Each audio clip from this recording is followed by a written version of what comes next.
Touchdown. Welcome to Sikkim 365 Radio. Looking to the end zone. He's got him in. Touchdown. R.J.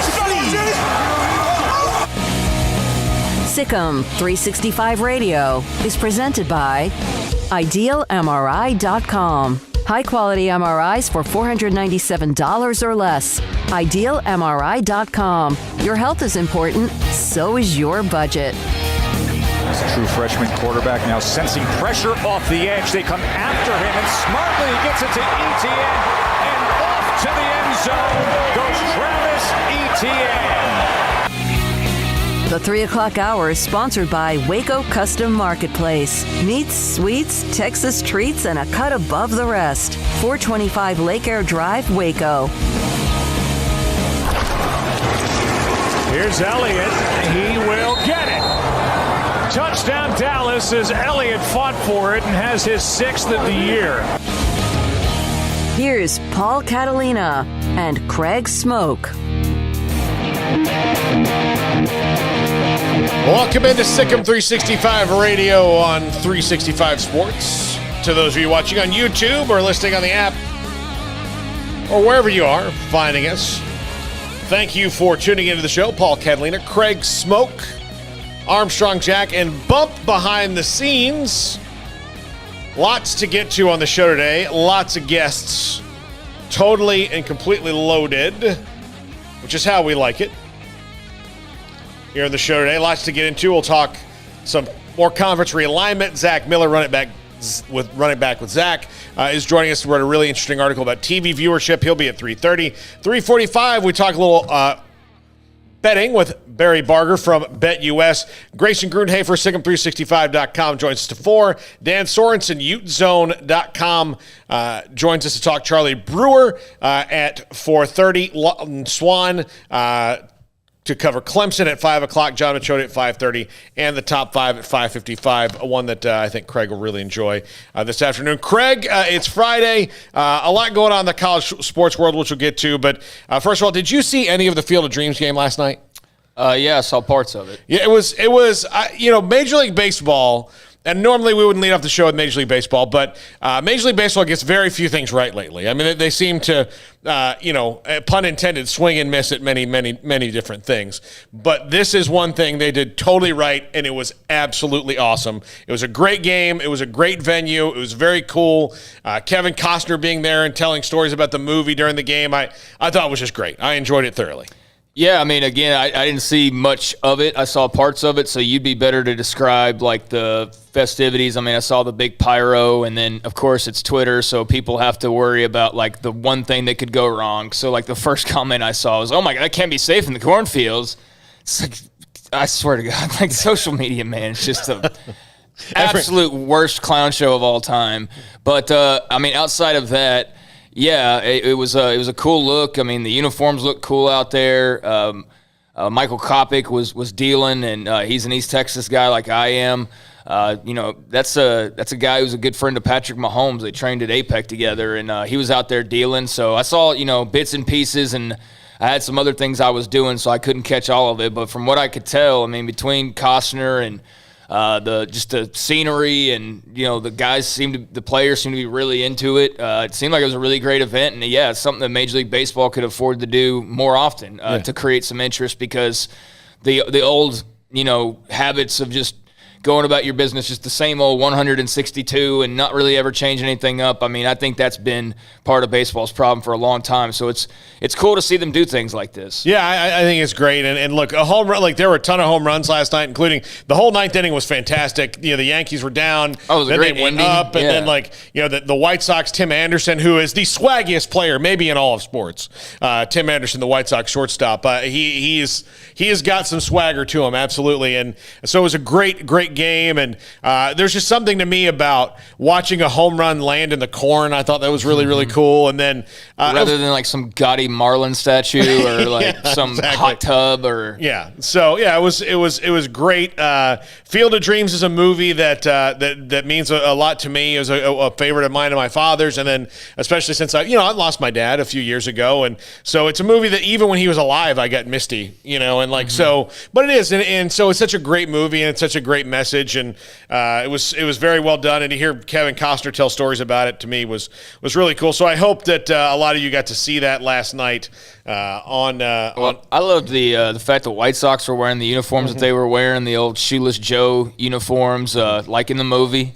So that was pretty cool to see. And just the amount of home runs, the fans were super into it, and the whole thing just looked cool. It was a nice change of pace from just tuning into the typical ballpark, and all of its, ads and everything like that. And it was just baseball. It felt a lot more just like baseball with a really unique twist. So I loved it. Yeah, the parts that I got to see, I loved. Yeah, I'm trying to think of other baseball movies that they could do theme-based games. Sandlot, with. baby. Yeah, do a Sandlot. Yeah, do a Sandlot game. I mean, No, there would be some home runs though. Yeah. You'd have to have the mean neighbor with the big dog in the outfield. So I don't know how you pull that off. But James Earl Jones is in both those movies. He is. Yeah, he is actually. Yeah. I kind of I wonder, since they say they're going to go back next year. So last year was Kevin Costner, or this year was Kevin Costner. Maybe they get Ray Liotta next year. I'm not optimistic about getting James Earl Jones into Iowa. He's very, very Probably old not, now. yeah. He was just in the Coming to America sequel, and again, he's probably doing well for a guy who's he might be 90. Well, I mean, Costner, as far as I'm concerned, he could do it every year. He could be a part of it every single year, and they could. Ray Liotta, He's hanging in there. He's definitely had some work done recently. The last time I saw him, but he's a great actor. Obviously, going way back. Most people probably think of Goodfellas with him right off the top. But I'd love to see Liotta get involved. But keep Costner involved. I mean, that's the heart and soul in many ways of that movie, and just baseball movies in general. Kevin Costner's had an affinity for. But I thought that was awesome. I love the look of it and just the spirit of it, and it was just again, it was a nice change for a sport that quite often I've loved longer than I've loved anything else. I grew up more of a baseball guy than a football guy, but I can freely admit that it's pretty stale at times, and last night was not that case, so that was great. No, it was great. In the next segment, we're going to have Zach Miller, and Craig, I know I didn't give you a chance to print this out, but one of the things that often gets brought up, when about realignment and moving around, is TV viewership. And a lot of times it's based in TV markets. People, they want, you put something in a TV market, and Craig, you've talked about this a lot, and make some really great points on it. You can go and try to rope in the TV market, but if that market doesn't particularly care about college sports, for example, when the Big Ten wanted to get the New York market with Rutgers, if you walked around New York City, if you did and took a straw poll of sports fans about what their top 10 most important things were, Rutgers athletics, I don't know, would hit in many people's top 10s. So what does it matter if they're in your footprint if the people in the footprint don't care? Yeah. I mean, it's a lot of politics going on right now. A lot of fans, a lot of fan articles, a lot of media articles about, why their team that they just so happen to root for should be deserving of a shot, right? Or should be receiving an invite to whatever power conference is sending those out at the moment. But yeah, you do see that, like West Virginia I've seen certain writers, they talk about, Morgantown's not like the biggest in the world, and West Virginia as a state's not the biggest in the world, but they got alumni in DC, and they got alumni in Virginia, and they got alumni in Pittsburgh, and they got alumni, and you hear all that. And then, remember the Kansas graphic about a week ago, that silly Kansas graphic where they were basically laying claim to like the state of Missouri and Kansas City market. And it's like, dude, you are nowhere, you're sort of close, but like you're definitely not in that market. But yet they were like, no, we're in the Kansas City metro. And it's like, no, you're not really. But yeah, I've seen a lot of that. A lot of just like, well, we're here, so that automatically means we get these viewers. And no, that's not the case. I mean, USC does really well in Southern California. But, at the same time, that is a little bit more of a college town. But with the pro teams coming in, I wonder if that's had any effect. Probably not for a team like USC, but, in other places, yeah. Just because you're, University of such and such doesn't mean you get the biggest city in the state automatically added to your ratings box just because of where you're situated. So I am curious to hear a little bit more insight on that. Yeah, and so Zach Miller wrote this article, and basically he ranked every Power 5 team plus Notre Dame and the 8 schools that are popularly mentioned as Big 12 expansion candidates: Boise State, BYU, Cincinnati, Houston, Memphis, SMU, UCF, and USF. Yeah, like Houston's a great example because Houston's in Houston, obviously, but I don't consider them like massive movers in the Houston market. Yeah. All right, over the time, they averaged 689,000 viewers. Okay. So it's not nothing. I mean, it's nothing to sneeze at. I don't know what it's compared to, but that's a lot of people. But sure. So to put it in perspective, number 1 and 2 are Alabama. They average over 5 million. Okay, and then there's a steep drop off to number 3, Michigan. I say steep, 1 million people. That's steep. Michigan is 4 million people. Then Notre Dame is 3.6. Then LSU 3.2. And then it dips by 100,000 people or so down the line until you get to Florida 2.46 million, Texas 2.269 million. That's how many viewers they averaged over a 5-year period. And so you see, all right, Texas is 2.2 million. Baylor is 1.12. Mm-hmm. I mean, that's good viewership if you're going to rope in 1 million people. Yeah, just taking a look at this article, I mean, they bring up a good point right away that already kind of skews things, and that's, like TCU, they use as the example. TCU got huge numbers for that Ohio State game, but how much of that was TCU and how much of that was Ohio State? So you have to take that into consideration as well. As you might have a team who actually isn't a huge ratings draw, but they have a really great schedule with a lot of teams that are ratings draws, and so it makes them look like a ratings draw, even if they just have the benefit of a unique schedule. But. Yeah, so it's one of we're trying to bring as many different perspectives to realignment as we can before the subjects, for a lot of our listeners is never going to get old. We could come on 3 weeks from now and not talk about it at all and then just start throwing out weird, wild scenarios and we'll get hits, but that's not what we're trying to do. I'd like to educate, at least be informative about all the different viewpoints in this. Armstrong, can you lock into Colin real quick? We got a call on the line.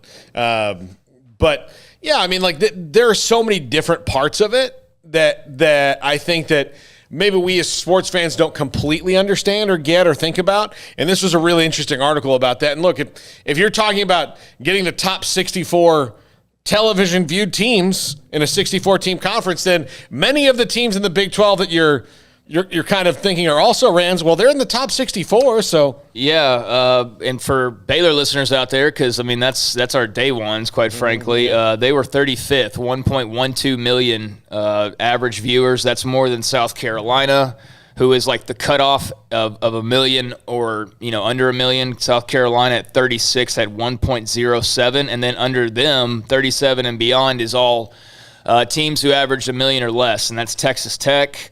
It's Washington State, that's Utah, North Carolina, Iowa State averaged 747,000, which is a good 300,000 behind Baylor right there at that kind of 1 million mark. Man, there's a lot of them. Georgia Tech, I mean, UCF averages less than 600,000. A lot of these AAC schools as you go on. The lowest of the 73, SMU, 232,000. Wow, that's pretty low in comparison. And one of the reasons I brought up Rutgers in that whole little TV market is they're 72nd. So that New York market, baby, 72nd. That's how New York usually registers on the media market totals. Yeah, so again, 266,000 pretty much that's probably Rutgers people and people associated with Rutgers. And yeah, I mean, you've got Kansas there at 70 out of 73rd, so that St. Louis, that Kansas City market's obviously not coming into play very well. I mean, even Illinois, that's pretty low. You would think, okay, what is Illinois? I know there's Northwestern and there's Notre Dame. There's, a lot of teams that kind of have that Chicago area and that favoritism, but yeah, Illinois, they're at 68, just a little over 400,000. Boston College, 403. I mean, we could go through this, but this is it's an interesting article because it's surprising to see, where some of these quote unquote big market teams are, and it's really not that high, quite frankly. Yeah, I mean, so again, it's an interesting thing to get into, and let's go to the phones. On the BetUS caller line, use promo code SICK'EM125 when you go to betus.com. And Jeff, I'm just guessing the caller ID might be wrong here, but are you calling from overseas? Yes, sir, I am. I'm calling from Germany. How are you gentlemen tonight? Oh, great. Night where I'm at. Yeah, it's a little after 10 o'clock. Hey, on conference realignment, it sounds like a conference is going to die, but now my disclaimer is I'm a North Carolina guy. I'm afraid it really should be the ACC. Hear me out. SEC is doing this big power play with Texas and Oklahoma. The AAU, American Association of American Universities, is a big, big, big thing to the Big Ten. Now, if the Big Ten were to take Iowa State and Kansas, which are both AAU members, if they were to drop Nebraska, which is no longer AAU, and then take the 5 AAU members from the ACC, Pitt, Virginia, North Carolina, Duke, and Georgia Tech, they would have a 20-team conference. Break it down into 4 pods of 5 teams apiece based on geography. For example, Kansas, Iowa State, Iowa, Minnesota, Wisconsin, they can do all the hate they want, and they'd be all together, and you could do that for the rest of the conference. Nebraska would have to go, and in the meantime,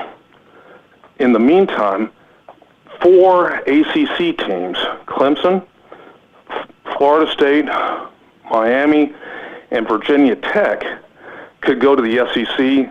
They would have 20 teams, and so then they could do the whole pod thing too.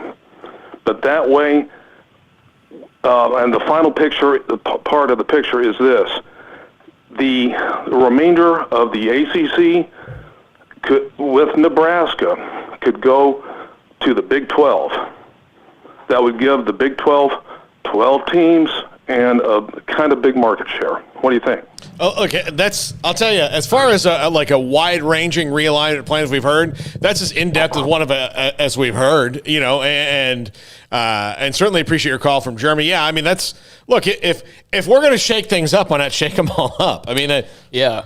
Well, first of all, I don't know if you're in Germany because you're stationed there or work or whatever, but I do have a good bit of German in me, so call from the homeland, so to speak. It's pretty cool. I'm near Ramstein. I work at Ramstein Air Base. Okay. Very nice, awesome. very nice. Definitely appreciate the phone call. Yeah, I mean, that's a thorough layout of changes that could happen, and that is one of the more in-depth that we've heard. I think the biggest trick would be the Nebraska part of that. I mean, I don't think that they're going to just roll over and get kicked out of the Big Ten. Now, they have ruffled some feathers there. I don't know if it's to the extent that the Big Ten would be willing to push them to the side, unless they, I guess, perhaps if they had, a plan like yours lined up where there were, a lot of options that were there at their disposal. But, yeah, I mean, go ahead. Well, with the AAU thing is huge. I mean, we're talking about tens of millions of dollars on the sports side. Sure. But on the AAU side, once you include Johns Hopkins as an associate member of the Big Ten for lacrosse and stuff like that, the Big Ten pulled in $15 billion in R&D contracts from the federal government in 2019. $15 billion. That's a lot of money. And those 5 ACC schools that are in the AAU, North Carolina being one of them, they pulled in $5 billion, just those. That's huge money, and when push comes to shove, the Big Ten will say, bye-bye, Nebraska. You haven't been AAU for 10 years. Well, hey, see what I mean? Yeah, no, I mean that's a really good point, and I will say this that I'm in major agreement with you on. I mean, I'm not in disagreement with you on the scenario because I mean all that seems possible, but I do think academics is going to be a big part of this that not a lot of people are probably talking about. I mean, I think there are people discussing it. Obviously, that's why the term AAU has been so casually used. Like, I mean, you probably didn't hear the term ever outside of basketball recruiting. As a sports fan, you never used it. You're right, but now you're hearing it all the time, and I do think that could potentially be one of the things that causes some of the shifting and maybe some of the changes. Again, that would be a big boy move by the Big Ten, but. If they've got a scenario lined up that would be better for them and that would be better academically and athletically, then anything's on the table. Like, that's what I'll say is, it's a very interesting scenario and can't rule it out because it could certainly happen. I mean, anything's possible really at this point. So definitely something good to chew on there. And I do think, like you said, that academics is going to be a big piece of this and could be the reason why we don't see more or other movement. It is a result of the academic side of this. Yeah. Dodge 5 family on the chat. He's right about AAU. That money makes football money look like peanuts. Yeah, we're talking about $15 billion. And, plenty of schools can apply to the AAU, but they have to, it's not you go in the application. It's not like, signing up for a dating website or anything like that. You just have to go and they come and they look over what you're doing for years in the past and what you have planned in years in the future and some of the things that you are trying to do. And then if you're doing tier 1 research and all that, then you can be in the American. I mean, I'm sure there's many more things to it than that. I'm not ever going to be on the committee, so I don't know. But it does make a lot more sense that Kansas as an athletics program, in basketball, yes, you're all over that. But the rest of it, you're just kind of whatever. I mean, they don't add any value in really anything else. But AAU status, they bring some of that to the table, then that's a totally different ballgame for them. So yeah, I've considered the AAU aspect of this, but when you start putting out those number figures like that, I mean, that's enlightening to me, and I could certainly see where that would be as appetizing to a conference like the Big Ten as, national championships would be. So, yeah, I mean, that's very interesting, and I don't know how likely it is, but I appreciate you proposing that idea, and definitely keep in touch with us out there from Germany. Yeah. Spread the word throughout Deutschland as well. Yes. We'd love to be the #1 American sports talk show in Germany. I'd love to get so big, do a remote over there. It'd be live from Germany. I'd love that. That'd be fantastic. I've never been there. Hey, Jack's on board. Absolutely. Yeah, Jack's on board. Armstrong, you down for a chest. You got a big thumbs up there. Yeah. We unanimous? Okay, yeah, unanimous. We will do it. We just got to keep the momentum going out there, and you're helping us out in that regard. Yes, so appreciate that. We'll do a remote from every country that listens to our show. Hey, yeah. Well, I always say everyone. Some of them we may not be able to go to, but we got a weird stream here and there. All the fun ones. Right? Yeah, the cool cool countries. Yes. So I'm looking at you, Turks and Caicos. Bahamas, come on down. Yeah, we'd love to have your support. Yeah. No, but that's one of the things that I've loved so much about realignment is how much I've learned about different aspects of the behind the scenes, because, as I mentioned, the AAU thing is not something that's oft discussed by college football fans. You don't roll up to a tailgate and hear a lot of talk about AAU status, but I think that you will this year. You'll roll up to a Kansas tailgate and you'll hear people talking about like AAU status and the Big Ten, and Iowa State, same thing. And yeah, I mean, I need to learn more, admittedly, on kind of who's in, who's out. And I know it's been put out there like who is an AAU school and who's not, but as far as like the workings of it and the impact of it and all that, because you do look at those Big Ten numbers that he brought up, and it is it is mind-blowing, the amount of money that's involved in that. Yeah. And then as we know, what's the thing that makes us all go around? It's the money aspect. So, yep. Yeah. Bob Williams, in the SEC, we can't even spell AAU. Well, I don't think that. I mean, A&M is one. I know that Vanderbilt's one, and Missouri's one. I'm not sure about Florida's one, I think. I'm pretty sure Florida's one. It's and you hear me say this. It's a fine school. Yeah. I'm sorry. I apologize to all my friends from school, but it's a good school. They do good things there. It's probably a slightly better school than mine. I said that in low voice. I mean, it just is. It's older. It's older. We were a teacher's college until 1950. So, I mean, it's different. I feel like bugs are crawling to me now for saying that. All right, we're going to take a break right here. When we come back, Zach Miller, running back with Zach, will join us to talk about these TV numbers and this really interesting article that he wrote. So Zach Miller from Running Back with Zach joins us next. This is Sikkim 365 Radio. Richard Carr, Buick GMC Cadillac. They got a lot of great deals going on right now over at Richard Carr. Summer savings event. They want to get you back on the road and comfort and style. And it wasn't that long ago, about a year ago, during this time of year, I was riding around in a car that didn't have AC working properly. Paint was chipping off. Little plastic pieces all around your seats and everything were starting to, disfigure. And it's just an old, beat up, just not fun car to drive anymore. And thankfully, I was finally able to make a change. And I was able to do so with some good people and great customer service. And that's what Richard Carr is going to offer you. They're going to offer you a variety of different vehicles that are going to make you comfortable to be out on the road, not only during the summertime, but anytime during the year. And that goes for new and used vehicles over at Richard Carr.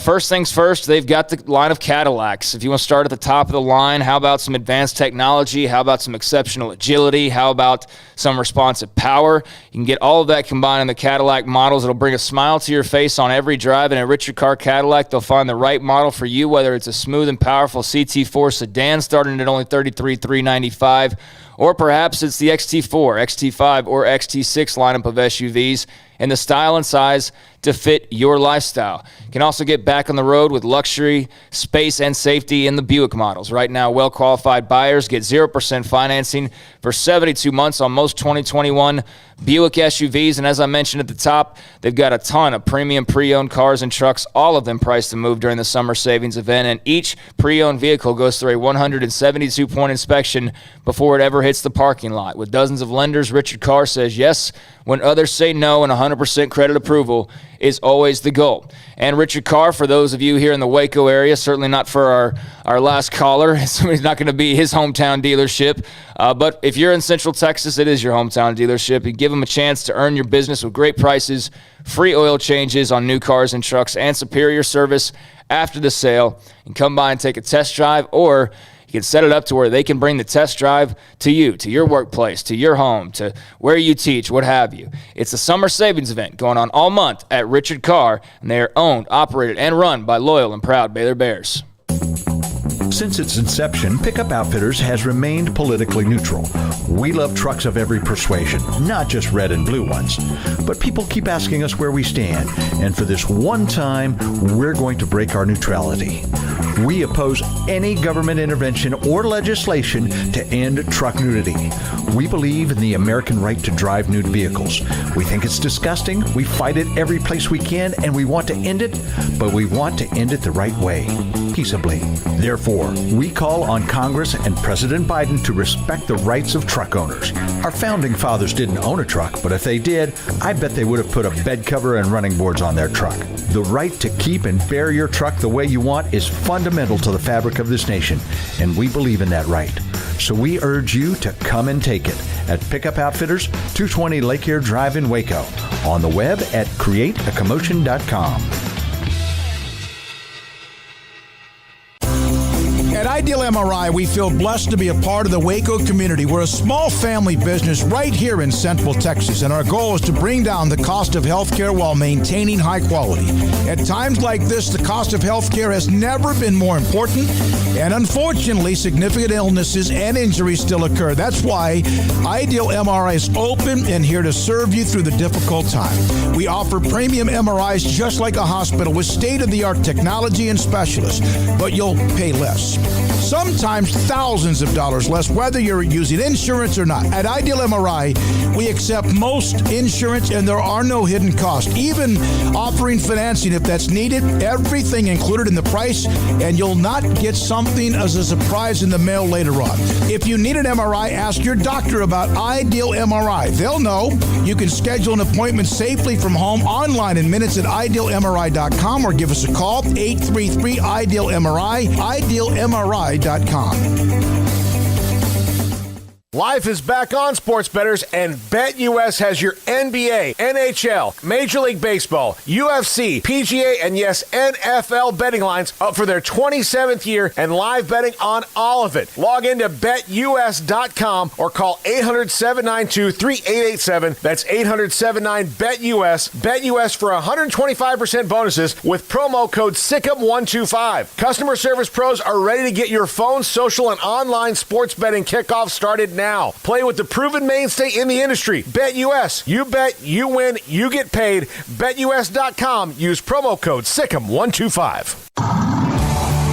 It's time to fire up the grill, heat up the oven, or get that deep fryer going to enjoy the top quality products at Waco Custom Marketplace. Order 30-pound sacks of live crawfish by 6 on Wednesday. Pick up on Friday afternoon after 2 or Saturday. Enjoy the weekend. 30-pound sacks of live crawfish available right now for $4.25 a pound. Find all the crawfish boil ingredients you need, including red beef potatoes, sausage, corn cobbettes, and Louisiana boil seasoning. Make your order for live crawfish by Wednesday at 6. Pick up on Friday after 2 or all day Saturday, and enjoy the weekend. Waco Custom Marketplace, your home for fresh baked kolache, cinnamon rolls every day. Butcher shop to cut your steaks the way you want. Fresh seafood, summer sausage, boudin, house cured and smoked bacon, spices, seasoning, soup mixes, and more, and weekly gift boxes for any occasion. Waco Custom Marketplace, 425 Lake Air Drive in Waco, or WacoCustomMarketplace.com.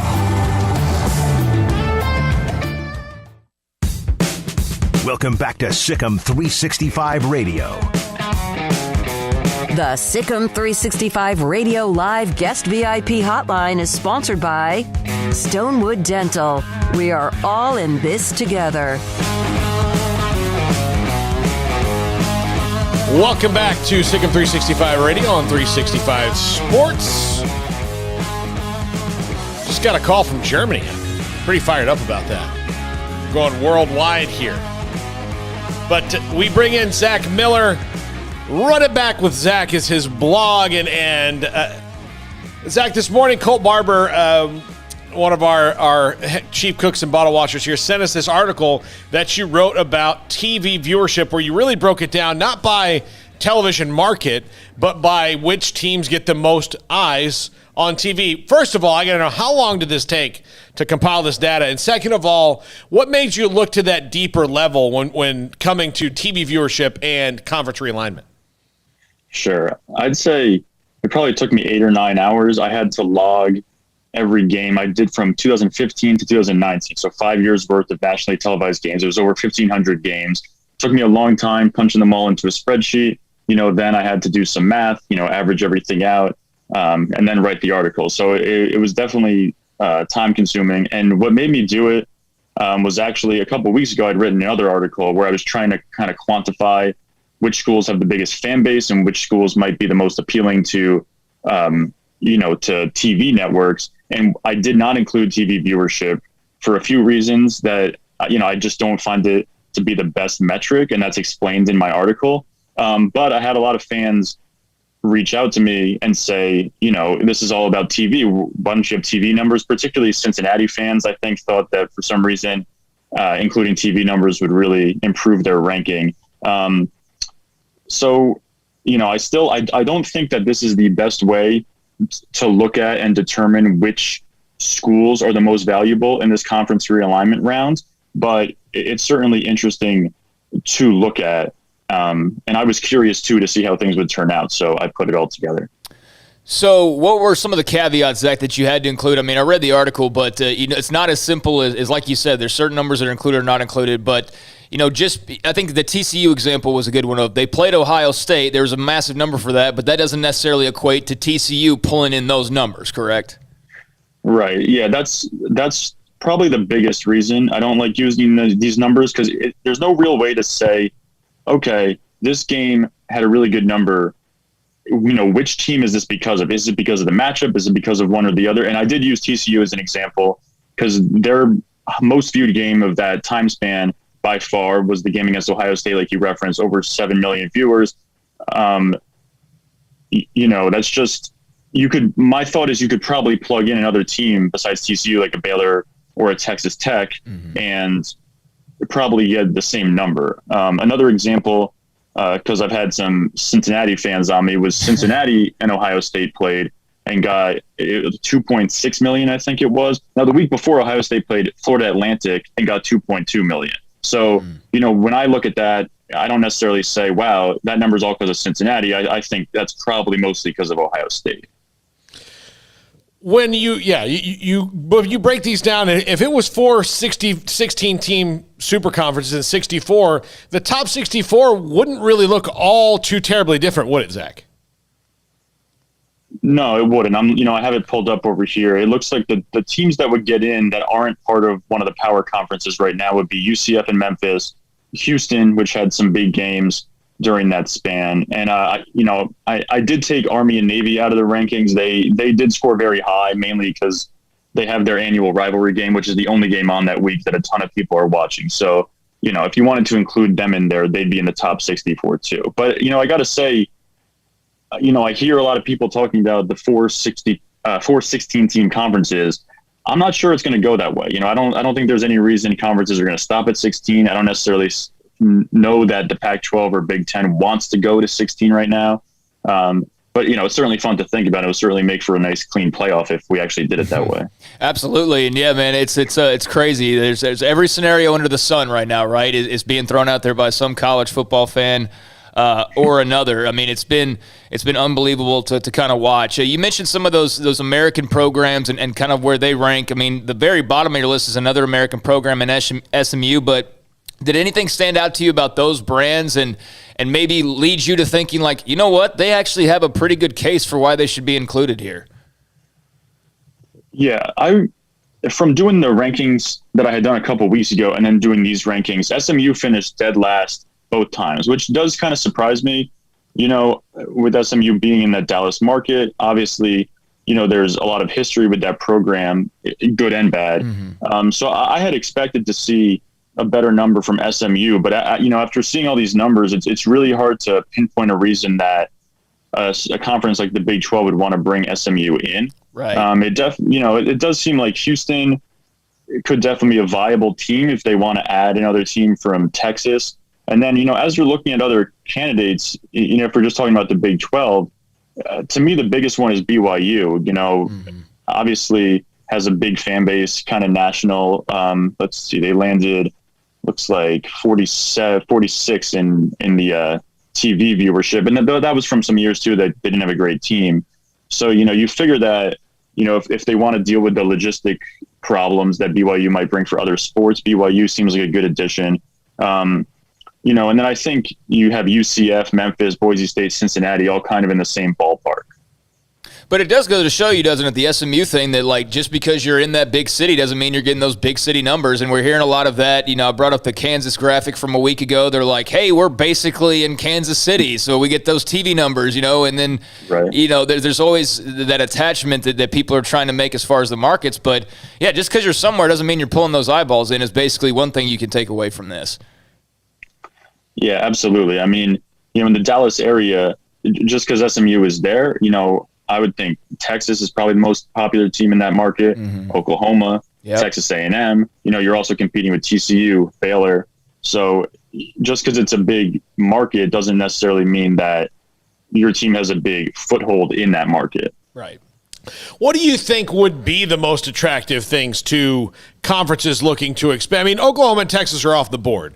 So, like, brand names are going to be hard to, are not really a thing that you're going to grab. I mean, maybe USC if they remain unhappy with their deal in the Pac-12. But, again, to me, that's still a long shot until something else crazy happens with them. So, past a huge brand name in college athletics, what are you looking for when you're talking about attractiveness to a conference in your estimation? I think the way things are going, things are going to be all about streaming, way more so than they are to me about driving subscriptions, where in the last round of realignment 10 years ago, by the Big Ten adding Rutgers and Maryland, all of a sudden you can put the Big Ten network on TV homes in New Jersey, Delaware, Maryland, Virginia, where you're close to DC. And that's not going to be the case anymore. Now you can watch from anywhere. It's going to be a matter of just how many subscribers can you get, and conferences, I think, will really have to look at, what are the biggest fan bases, and you're seeing it now with Notre Dame's going to put a game on Peacock, and they're going to see how many people are hardcore enough Notre Dame fans to sign up to see them play Toledo. And so as we go in the future, maybe not this next round of TV deals, but the next one, it's really going to be all about how many people will sign up for, say, ESPN Plus to watch the Big 12, or, Paramount Plus for the SEC, or, whatever platform ends up holding these different conferences. So that's where the Big 12 is kind of in a interesting spot, looking at these other AAC schools and like BYU and Boise State and thinking, assuming none of these teams are going anywhere else, who can we bring in and increase our value enough where we don't mind now sharing our revenue pot with, another school or two or three or four. Zach, how much more accessible have streaming numbers been? I mean, I'm so used to the Nielsen ratings, those have always been around, that kind of thing. But like you pointed out, they are so inaccurate at this point because they tell you a little bit of the story, but not all of the story.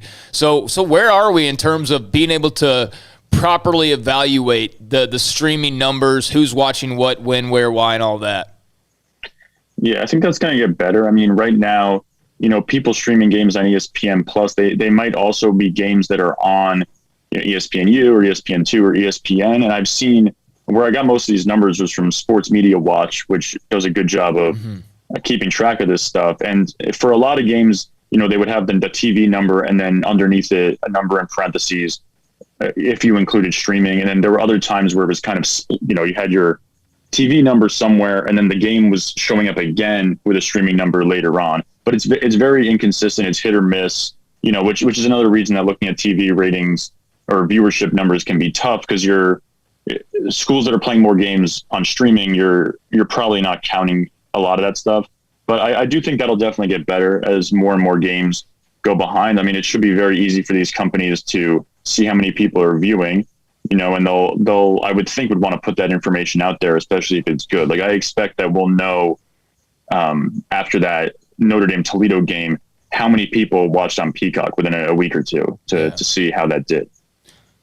Yeah, it's all very. Maybe just in closing, what was your, I guess, just initial reaction when all this popped off? I've been curious to just kind of, talking to college football fans, like what they've thought about just the way this thing got rolling a couple weeks ago with Oklahoma and Texas. I mean, obviously for you, you've delved into all sorts of numbers and scenarios, which is awesome. That's what we've been doing too. But just, as a college football fan, what was your initial thoughts? My first thought was, wow, it just came out of nowhere. There was no inkling of any of it. And all of a sudden that's two of your biggest possible brands going to the SEC. And I think I felt a little excited too. This conference realignment stuff is fun and people really enjoy it and get into it. Like the amount of people reading these blog posts that I write is just seriously insane. It was kind of fun the last time around to see how everything shook out. And I'm excited to see how it shakes out this time. But I just, the more I think about it, unless the Big Ten wants to make a big splash and bring in, USC and some West Coast schools, it's really tough to try to figure out what conferences would want to do to combat Texas and Oklahoma going to the SEC, because there's just not brand name teams out there, that are no brainers like that. to be adding to your conference when, I'm sure these schools don't want to be splitting their revenue with more teams unless it's a really, really big name like that. Yeah, Texas and Oklahoma leaving is like somebody saying, hey, we've got Coca-Cola at our restaurant, and then the other conference going, yeah, well, we have Jolt. And we have RC. It's the same, right? No, it's not the same as Diet Pepsi is not the same as Diet Coke. Yeah. NFL, whenever we're at an event for them, it's not the same. It's not the same. Yeah, you can't, just because the product is, also in a can and it's brown cola, does not mean it's the same thing. There are different things. Zach Miller, running back with Zach. Zach, thanks for getting back to me so quickly this morning and jumping on the show. This is great stuff, and we'd love to have you on again sometime. No problem. Thanks for having me on, guys. Have a good weekend. There you go. Follow him, Run It Back with Zach blog, Zach Miller. Great stuff from him. When we come back, Barry Barger, BetUS.com, joins us to talk about futures bets, things going on, NFL, college football. We're going to have him every week. So Barry's with us next. This is Sikkim 365 Radio. Make this the summer sales event is going on now at Allen Samuels with the all-new 2021 Jeep Grand Cherokee L. Now arriving and in stock. This beautiful, rugged third-row seat carries the prestigious Jeep heritage. The 2021 Jeep Grand Cherokee Laredo or Limited. You pick. Have total values of $2,750 or 0% for 48 months, plus $1,000 in bonus cash. Allen Samuels. Come by. Let's be friends. See dealer for details. All offers have credit requirements. Boots add protection. Good boots help you climb better and move forward faster. And when your son or daughter steps into the boots of a U.S. Army officer, they also learn how to lead. In these boots, they'll gain more confidence with expert training in one of more than 150 occupational specialties. In these boots, they'll stand a little taller and lead a team with diverse backgrounds and areas of expertise to successfully accomplish whatever challenge comes next. In these boots, they'll earn respect with valuable experience from day one that will give them solid footing for success into the future. Highly qualified candidates who earn a spot on our team can receive comprehensive health care coverage, college tuition assistance, and a bonus of up to $40,000. See all the things your son or daughter can achieve in our boots at GoArmy.com. U.S. Army Waco Recruiting Company, 254-598-8131 or 254-776-1543.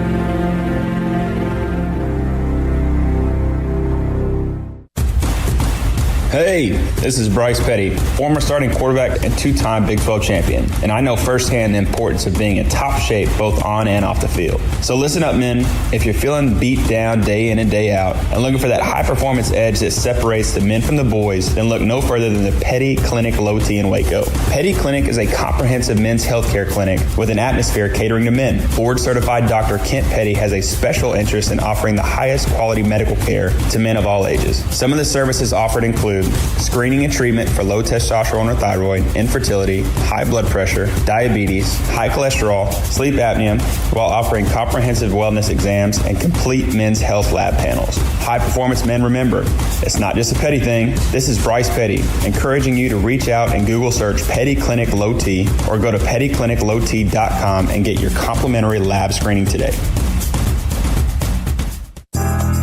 Riverbend Liquor and Wine, Lakeshore Drive at North 19th Street in Waco is a hidden gem. They've got a great selection of spirits, wine, and the most extensive selection of craft beer in Waco in their gorgeous walk-in fridge. And they have an amazing array of high-end bourbons like Pinhook, Weller, Buffalo Trace, Brush Creek, Hotel, Garrison Brothers, Thomas S. Moore, Hooten Young, and Bardstown. Great customer service and a convenient and speedy drive-through window. Riverbend Liquor and Wine. Find out more on Facebook and Instagram.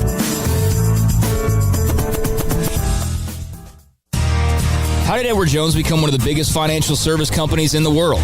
By not acting that way. Financial strategies, one-on-one advice, it's a big difference. And that's why Brad Wilson, your Edward Jones financial advisor, makes sense of investing. Experience the difference for yourself. Brad Wilson, 250 Sharon Drive in Woodway, 254-776-4337.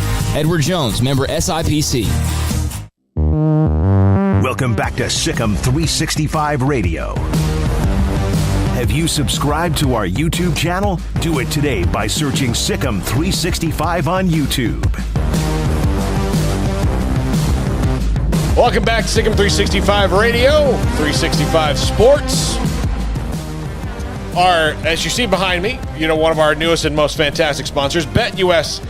betus.com. That's betus.com. Listen, use promo code SICK'EM125, 125% sign-up bonus, or SICK'EM200, 200% bonus if you sign up using cryptocurrency to make that deposit. And Barry Barger joins us now from BetUS, and Barry's going to join us every week to kind of give us the lowdown on what's going on and where you should point that money when you're gambling. Barry, thank you so much for joining us. We're really excited about this partnership. And right now, before the football season, where are you seeing the numbers and the money go towards the futures bets? What kind of things, what kind of action are you seeing right now?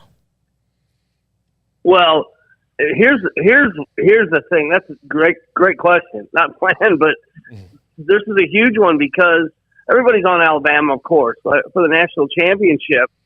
But here's the big one: is Georgia's 5-1 to win it, and they have like 20 or 22 returning starters. Bama's, they lost their quarterback.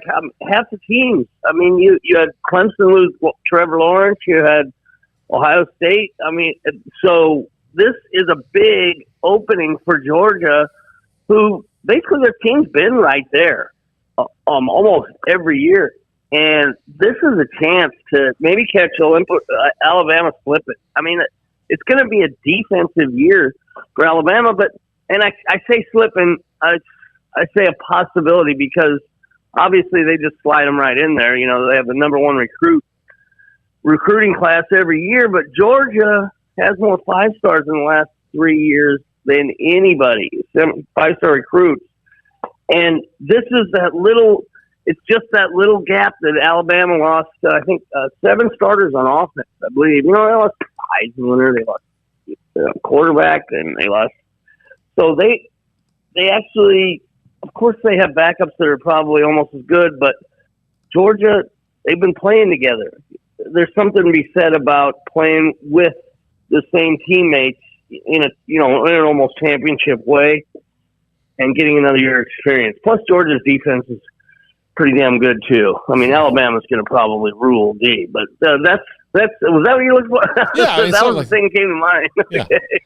Barry, and it's 5-1. I think that's going to go down. I think they beat Clemson too. Barry, it seems to be like a group at the top: Bama, Clemson, Georgia, Ohio State, and then I think Oklahoma kind of rounds that out. And then there's kind of a massive, gap, I guess, between them and then that second tier. In that second tier, I mean, right there near the top, Texas A&M. Jimbo Fisher's been there for a little while now. They do replace a starting quarterback, so, that's always a wild card, although I know there's a lot of confidence in Haynes King, but they're pretty loaded up elsewhere. What's your feelings on the Aggies entering this year? Well, the Aggies, I've got good feelings on the Aggies this year. They actually are one of the others.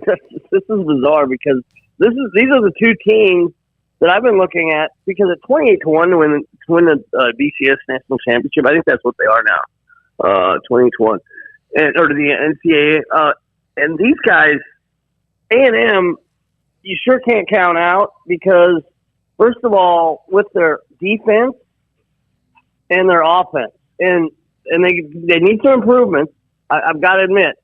But when I looked at what they had coming back, and, boy, I wish I could remember names right off the top of my head. But these guys look like a 15, like literally they're paying off twice as much, in my opinion, that they should. Now, whether they actually win it or not, who knows?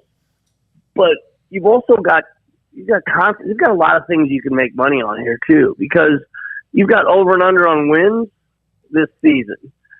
So when you're looking at that, like everybody's going to underrate LSU also, because LSU had a horrible season. Like LSU has 8.5 wins as their total, and Texas A&M. This is a place where you can make money on some of these prop bets, because you got to tie your money up a little bit. But 9.5 wins, and you're paying -115 either side. So it's finding these nuggets early, because after the first week, there's usually quite a bit of adjustments. And I wouldn't be surprised even before the first week of football, like something like Georgia would go down to 4-1 or 3.5-1, because it's everything I see just points to this is their chance. This is their year. A&M, they're another one with an opportunity. They don't have the opportunity Georgia does, but in this after last year, it's hard to really bank on everything that happened last year because it was a shortened season. You got the Pac-10 and Big Ten hanging out before they weren't going to play at all. They come back. Some teams played 7 games. Some teams played 10. So it's going to be interesting because with the fans too. So it's great. I mean, you think about some of these powerhouses that have great fan following. You have to think that's going to pump up some of those teams too. I mean, some of these intangibles, I really think matter. It's I usually go by stats, past performances, who they're returning, all this kind of stuff. But some of those intangibles, like the fans, I saw a thing on ESPN. They did a top 5 fan places the other night. It was great because I think I know everything about football, and I saw some traditions that I didn't even know. I mean, I knew about Clemson's, the way they come out when they come down the hill, and all that. But there's always something that's in there that's pretty cool. And the fans, it's just 2 years, so it's going to be insane at these games. You know how much fun this year is going to be? NFL too. All right, so you mentioned you sent me an email earlier, and I'm very excited about in coming weeks because you're like what Barry's going to do for us is not only tell us where the public's betting, but give us some insight on where the wise guys are going with this, and that's always interesting to track. Barry, for me, is where where people want to go and where the guys who do this for a living go. So that'll be interesting here in the coming weeks. This is a great thing, and I'm so glad that I got it through for the year. This is like having inside info right from the sports book because when you have, I'm going to give you a quick example, and we can explain next week, but say if you have 70% of the money on the favorite or 70% of the bettors on the favorite, but you have 60 or 70% of the money on the other one, it's a really easy tell to tell where the smart money is. And so this inside stuff will help you get ahead of the game by, if you're not too proud, to go with what the smart bet is instead of what you think, or, you don't want to bet your team, obviously, because then that's a double lose if they lose. Don't bet with your heart. Believe me, Barry, that's really good advice. Like, I've lost so many lunches, betting with my heart. Right. I should bet with my head and also not my stomach. But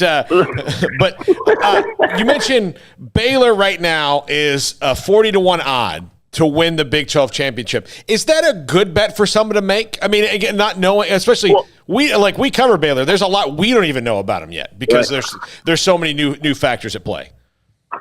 Right, and with Baylor, here's one place where if you want to bet with your heart a little bit on these, these speculative proposition bets. I mean, if you're betting something that with that kind of odds, to put $5 to win 200 or 10, but that's worth it. What I think you should stay away from is betting your weekly 100 a game or 200 a game on, your heart games. But as far as A&M goes, their offense. They've got a bunch of great receivers, and their defense. They just got some guy, the transfer from LSU, right on the front end. Yeah, Apu. I mean, so that should be so they should be stronger there. So 41 sounds high. So I don't really know. Their offense is going to have to take a jump, and I know you've got a second-year coach there, and well, you lost a guy to the pros, right? What's his name? Matt Rule and David Randa, yeah. Matt Rule, yeah, right. So, so this, second year, and last year, like I said, it's a shortened season. You get your offense clicking, people get used to the offense a little bit, and I think that's going to be the telltale, and that's the biggest worry to me for Baylor. They have a lot of guys on defense that played plenty last year, but the offense is kind of the wild card. They've got a few, the quarterback. I mean, he was like What if he was in the top 3 or something in yards at Baylor, and then he transferred out to Utah, right? What's his name? Charlie Brewer. Yeah. So I don't know how your guys. I suppose there's a couple of guys going for the top spot, or do we have a front runner yet out there? We do and don't. I mean, it's it's hard to gauge right now based on the spring. You think one thing going into the spring practice, the spring game, and then after the spring game, you think I don't know. They've got 3 guys going for it right now. So, and then the press, between the press, the public, and social, you've got so much crap out there that it's hard to know what to believe and what's real, kind of thing. There's so much speculation and so much stuff that comes across as fact that people are just giving opinions, basically. So, got to do your research on that stuff if you're going to bet on them. Yeah. All right, Barry, BetUS, great stuff that they have available. Again, our promo code SICK'EM125 for the 125% bonus, SICK'EM200 for crypto. You get 200% bonus if you sign up with crypto. Live betting on every NFL game and many of the NCAA games, and plus live betting on golf, which most people don't have. You guys, I'll let you plug BetUS real quick before we let you go. All the different things you guys have that maybe a lot of people don't. Right, the online casino, you got the horse book, you got all that stuff, and the crypto thing. I mean, that's a great charge to get onto that thing, because that's going to be a nice head start for you. They just put that out this year. We just put out the codes like a week ago, and so you're on the front end of something that just started when you're getting that. That's a beautiful thing, and I wanted to give them out last week, and they wouldn't let me. I'm like, I want these people to get to 200. I want to get to 200. It's like, well, but no. And we also, in our locker room too, for help, there's plenty. We got great writers, and I've written plenty in there, and videos, and podcast stuff that gives you information. So it helps you get a little more information to make your decisions too. There's articles on every game, and there's a side, and you're given facts. So it cuts you through the information, hodgepodge out there, a lot of these things. So I would say check it out. I mean, got everything possible there, really. It's insane. It's insane how much they've got. It's awesome. I've been with these guys for off and on for 10 years, so. Awesome. Well, Barry, appreciate it. We'll talk to you again week to week, and I'll be in touch next week, and I can't wait to talk to you again. I can't wait. All right. Enjoy. All right. That's Barry Barger, BetUS.com. Again, our promo code SICK'EM125. That's SICK'EM125 or SICK'EM200 if you're going to use crypto. So 125% bonus on cash deposits over 100 and SICK'EM200 for crypto. And I don't know anything really about crypto other than I know what it is and that it exists. I don't have any, So, but if you have some and you want to bet it on sports, SICK'EM200 at BetUS.com. All right, when we come back, Grayson Grundhafer, SICK'EM 365. This is SICK'EM 365 Radio on 365 Sports. Y'all listen up. Let me tell you something about group meals from Rudy's Barbecue. It's got all you need for all the folks you gotta feed, smoked meat, sides, and more. There's everything down to the tablecloth, just like the one that you see at the store. At a bridal shower, it's better than flowers. And a long business meeting, it'll pass the hours. It'll feed all the cousins at a family function. It's better than potluck at a church luncheon. Next time you need to feed 10 or more, call and order a Rudy's group meal. Next in line.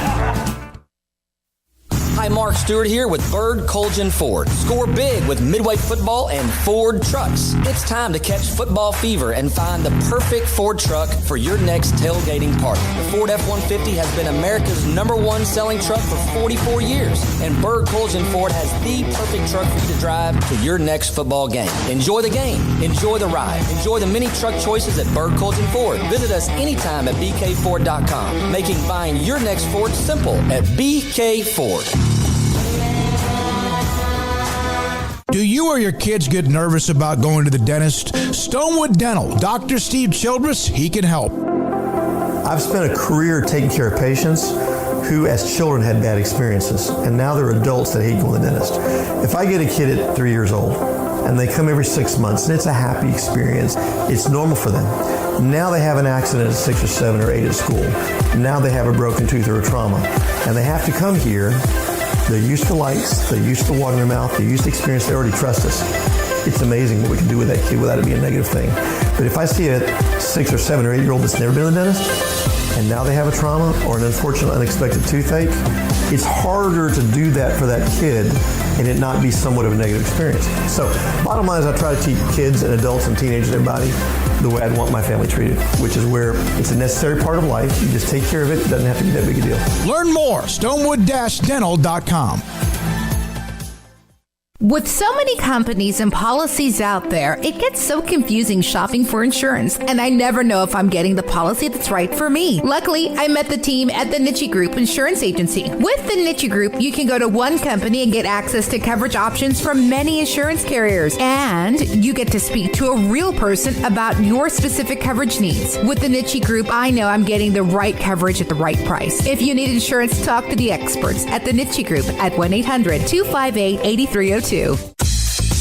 Southwest Sports Medicine and Orthopedics, the team physician of Baylor Athletics. Our doctors specialize in the diagnosis and treatment of any and all sports-related injuries. Celebrating over a decade of service in Central Texas, our doctors are equipped to handle a wide range of issues, whether it's your foot or ankle, orthopedic spine care, your hand or wrist, knee and shoulder pain, or if you're in need of our arthritis or total joint clinic. Come see us at the new Baylor Scott and White Ted and Sue Getterman Sports and Orthopedic Center. Trusted doctors at Baylor Trust, Southwest Sports Medicine and Orthopedics. Our goal is to get you back in the game.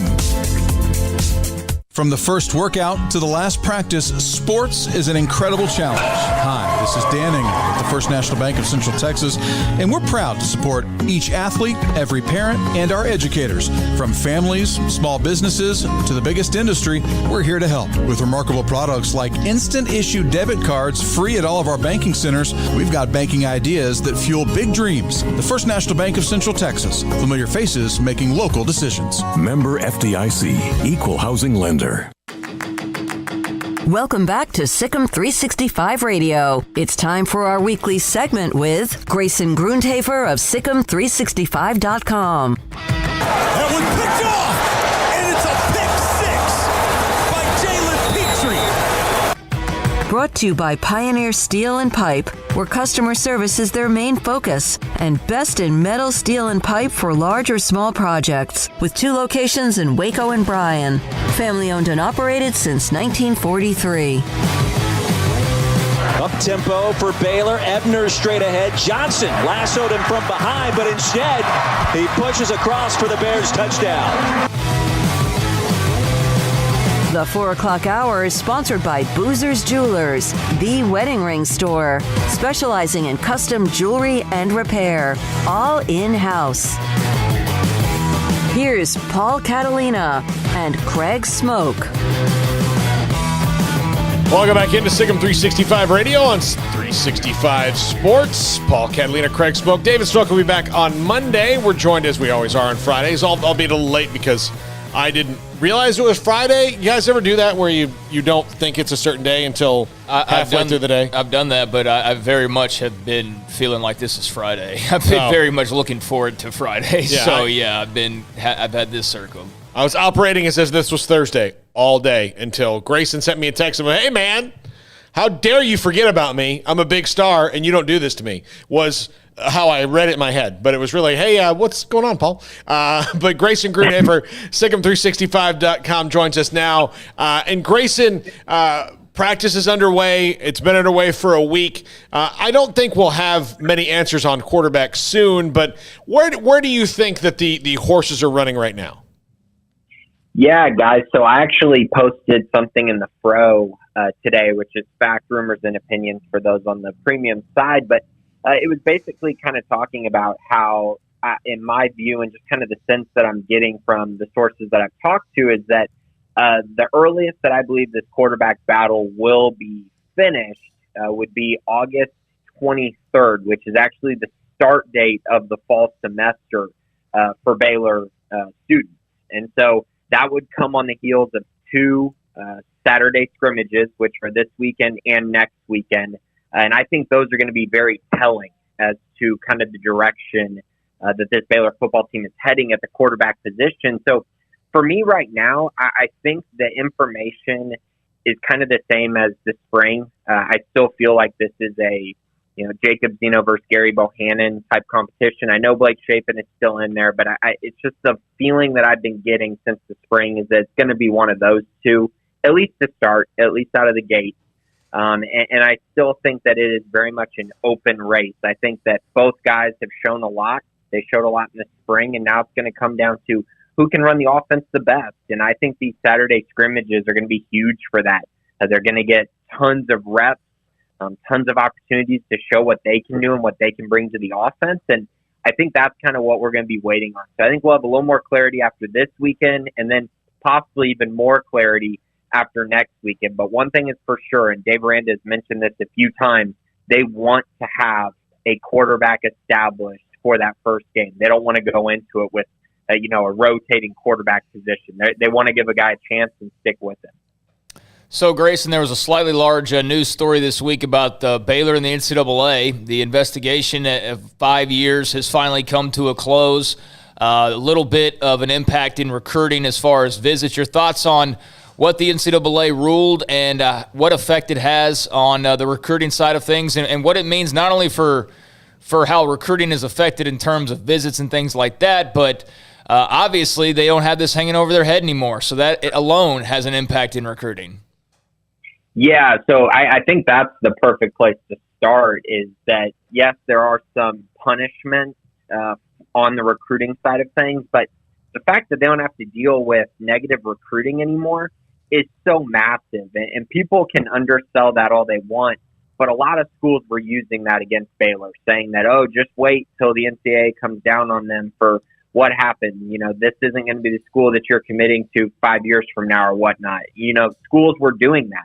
And it happened multiple times in the last few years. And so that's massive, that they don't have to worry about that anymore, and they can just go out and recruit to Baylor, and hopefully other schools won't be able to, try to get into kids' heads and use things like that. But on kind of the actual, punishment side of things, it's really not that bad, to be honest with you. The 30 official visits, that starts August 1st. So Baylor's already filled up their class pretty much for 2022. So there's really not a lot to worry about there. I know it runs through till July, so they're going to have to make up some ground quickly as far as getting kids on campus kind of right after that period runs up. But they're going to be sitting in great shape. 30 official visits from August all the way until July. That's easy enough. They can kind of split some things up, finish off this class, maybe have 10 official visitors at the end here if they need to fill a couple spots, and then possibly in the spring use a few more on the 2023 class just to get out ahead of things, which worked out really well in this class.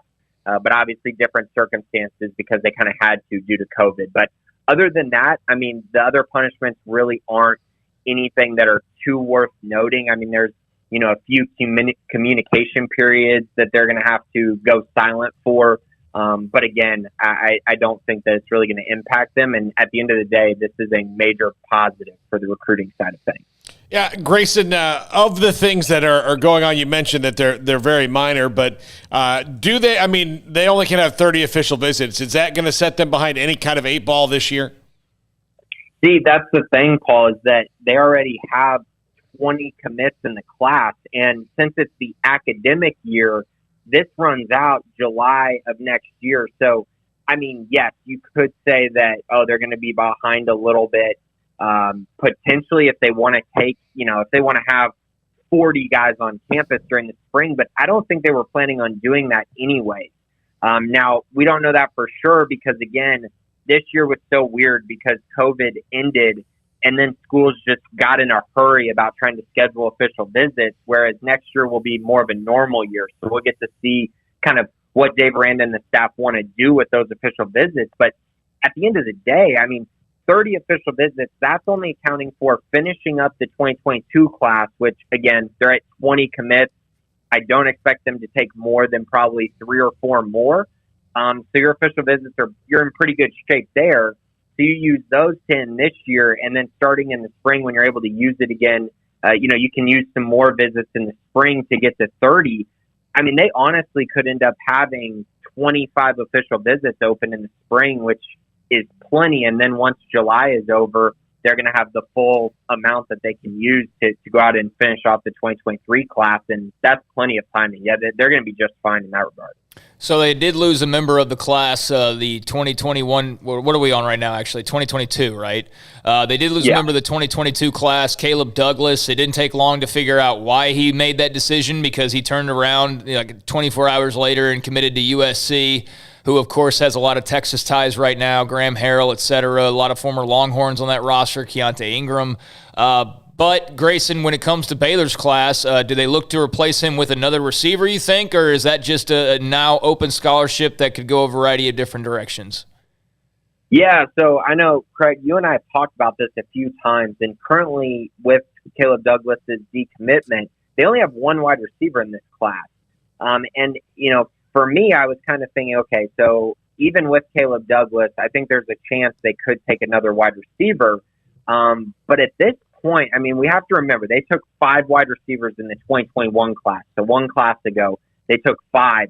They don't really need a ton more wide receivers, and they feel really good about Jordan Neighbors and think that he's probably one of the top 5 wide receivers in the entire state of Texas. So if you're going to kind of have that mindset, then they don't really need to. And I kind of think if you look around kind of their top priority targets at wide receiver, Douglas is at USC now, or committed to USC now. I believe DJ Allen, the wide receiver out of Gladewater, I believe he's going to choose TCU today. So that's 2 more kind of off the board. So really the only one left that's been a huge priority is Jaden Gibson out of Florida, and he has offers from everyone. That's going to be a really tough race to win. So at this point, I think it's pretty much looking like they're either going to go recruit another wide receiver, which at this point I don't see that as being the case, or they're going to land a guy like Jaden Gibson, who is just the best available. But at this time, I think they're going to look to address some more positions and try to just take some more best player available guys to fill out the roster. I think the cornerback position is one area that you could see them address as they try to finish off this class. How much does the transfer portal affect now? Because this is the first year that it's been, well, I guess it'll be the second year next year that's been wide open like it is, affect their numbers and how they approach scholarships? Yeah, I think it has to somewhat. You have to be able to leave room, and you have to be able to kind of plan for unforeseen circumstances. I know there was a really weird one that happened this week in the transfer portal where Indiana University running back, he entered the transfer portal, and then I saw today, I think it only took him like 2 days, he committed to obviously Indiana's biggest rival, Purdue. So I found that to be really weird, but it's just, that's today's age of college football, is that you got to prepare for the things that you can't really prepare for. And so that's really tough to kind of look at a situation like that and you go, oh man, so anyone on the team could literally just leave and end up at your rival school so quickly. And so they got to prepare for that. They also want to prepare to keep room open in case situations happen like that in which Baylor could benefit from it. So I think it is all about trying to even it out, because you want to develop your pipeline. You want to develop your players who are recruits as freshmen who you can really develop in Vic Valoria's strength and conditioning program and just within the program in general. But then you also want to go out and be able to land high-end talent. And, I mean, look at the way that Baylor's benefited from that. When you talk about Dylan Doyle and Apu Aika, even Hal Presley in the 2021 class, they've been able to benefit quite a bit from it, and I think they're going to continue to try to do that moving forward. Grayson Grunhaver, Sikkim365.com. Grayson, so what are you watching for here over the next, like, things that kind of in your mind and things you might write about here in the next couple weeks of the premium section? Yeah, so I guess because of the Saturday scrimmages, that's going to be where all the focus really is for the football side of things. Obviously, just trying to figure out what Baylor's going to do on the offensive line, how the defensive line is coming together now that they're pretty much back to full health.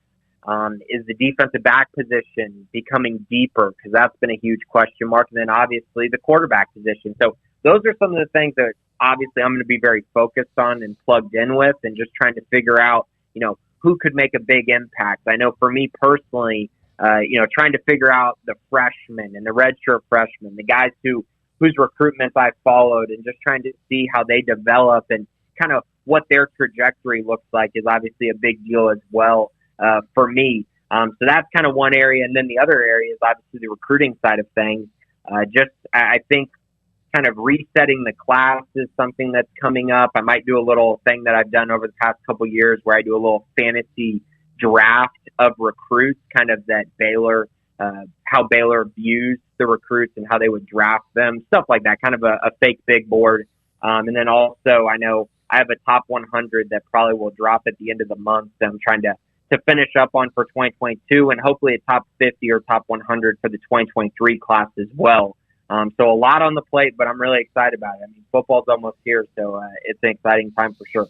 So if you don't have a premium subscription, you need to get one so you can read that stuff on the premium section. Grayson, thanks a lot. And again, I'm sorry that I forgot about you. I love you like a brother, and I won't let it happen again. Awesome. I appreciate you guys. And Paul, don't worry about it. And I promise my text message was just, hey, Paul, am I on today? And not, hey, Paul, get me on today. Yeah, it was. I wanted to make myself look a little bit better for not forgetting something that we do literally every week on the show since week 1.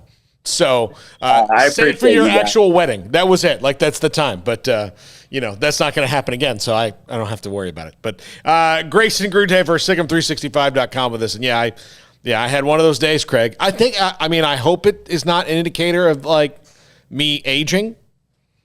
I don't know, man. I think it's pretty common for people to not remember what day it is sometimes. Yeah. But, it happens. And, good news is it's today's Friday. So yeah, I know. It is great sure news. Beats the fact that you thought it was Thursday. I have someone coming into town today. I knew he texted me in the morning when he was like, hey, I'm on the way. So, I should have known, like, it was Friday. But still didn't occur to me until Grayson's text. But hey, I saw the lineup. Did you forget to tell me that I'm not on today? No, so I did not. One of the things, we've gotten a few texts about it, and it's interesting to especially our Baylor listeners. Craig, Charlie Brewer at Utah, and Cam Rising at Utah, who's another transfer from the state of Texas, and of course they have Jaquindon Jackson there too, right? Yeah, I believe so. Yeah, so I think their whole quarterback roster is guys who transferred from either UT or Baylor. But in the next segment, we're going to talk about that quarterback battle that is apparently neck and neck between Cam Rising and Charlie Brewer right now, with Dan Sorensen, who covers the Utes for 247 Sports. So we'll have him in the next segment. I'm curious, Craig, I think Charlie Brewer's transfer, some of them, like, you think about transfers, sometimes people transfer because they're kind of desperate. Like, I think that's where Tate Martell is he's kind of desperate to start somewhere. I think he just kind of sucks. That's why he can't find a starting job anywhere. That's also a reason to transfer, and that's been his case. So desperate, yes, for a starting job to be handed to him, but to have actually earned one, no, he hasn't done that yet. No, but for Charlie Brewer, it's something that I think both sides needed. I think especially him, just needed a different, some new scenery and to jumpstart somewhere else. And so I'm curious with Charlie Brewer how it's going at Utah, if that offense that Kyle Whittingham runs fit Charlie Brewer. I think it does. But again, it's all about, can you protect Charlie Brewer and overcome what are his athletic shortcomings? Yeah, I'm interested in talking and hearing how he's doing, but I am very much looking forward to not talking about Charlie Brewer this year outside of what he does at Utah. No disrespect to the kid. Nothing bad to say about him. He was just fine when he was around here, as far as I'm concerned. Not the greatest talker because he really didn't try to be, more so than anything else. But I'm rooting for Charlie. I hope he does well. And yet at the same time, we talked about him for 4 stinking years, every single week practically, and it just got to be tiresome. Talking every single week after every single game about the number of hits he was taking, about the throws that he couldn't make, about the offense being as garbage as it was last year. It became toxic, man. It was toxic, and I'm sure it felt that way to him. Because he knew that everybody was looking at him, even though it wasn't always his fault. You got an offensive line that can't block a piece of paper, and he's getting hammered every play, and people get pissed at him because he's not making, like, a deep ball on 3rd and long. It's like, well, he just got, like, thrown into a brick wall 5 seconds ago, and you're expecting him with another guy, bearing down on him to make an incredible throw that he doesn't have the strength. It was just, the criticism was out of control for him. And some of it was deserved, and a lot of it wasn't. Because a lot of it should have gone to the people not blocking for him, or the people not catching the football in a key moment, or not breaking a freaking tackle. Like, I got so tired last year. I know that the coaching was a lot of it, but like this year, this is my thing. The players have to step up and make plays. Like, this is what I said that last year with Matt Rule as well. Is like we heard, well, rule and rule and rule. And ultimately, it wasn't the coaching, it was the players. The players had to step up and make the plays. And that's what I'm expecting this year for whoever's at quarterback, is just be a playmaker. And I think Charlie was a playmaker. It's just that he did all he could do here. Like, it was time to go. It was time for Baylor fans to see somebody new. It was time for him to play for somebody new. So, I wish him the best, but I am thankful that there's at least a change going on, because I think it's good for all parties. Yeah, it is. And sometimes that's not necessarily the case. And I do think this is good. I mean, Kyle Whittingham, to me, is one of the least talked about really good coaches in the country. I mean, he's consistent. They're good most of the time. He's been there a long time. He's one that I thought might have gotten a bigger job than Utah a couple years ago, but he's maybe in that Kirk Ferentz mold where, like, look, he's fine where he is. I think he's doing pretty okay. Yeah, they're fine. I mean, so, they're like, in the Pac-12 now. Like, yeah. I mean, where are you going to go? I don't know his background or what would be appealing to him. I don't even know what the talk is like, because I'm not up on Utah like that. But he seems to have a pretty good thing going. They're competitive. They win a lot of games. They've got a lot of talent. And they dip into Texas on a regular basis. And he's a good coach. Yeah, absolutely. All right, when we come back, we'll talk to Dan Sorensen. 24/7 Sports on the Utes and that quarterback battle that includes former Baylor quarterback Charlie Brewer. This is Sikkim 365 Radio and 365 Sports. With more than 160,000 alumni worldwide and counting, the Baylor family is growing. And through the university's expanded Baylor alumni program, the family is growing closer.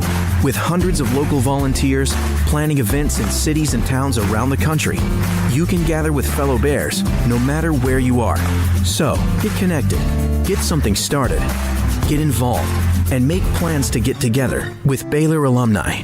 Visit us at baylor.edu/alumni.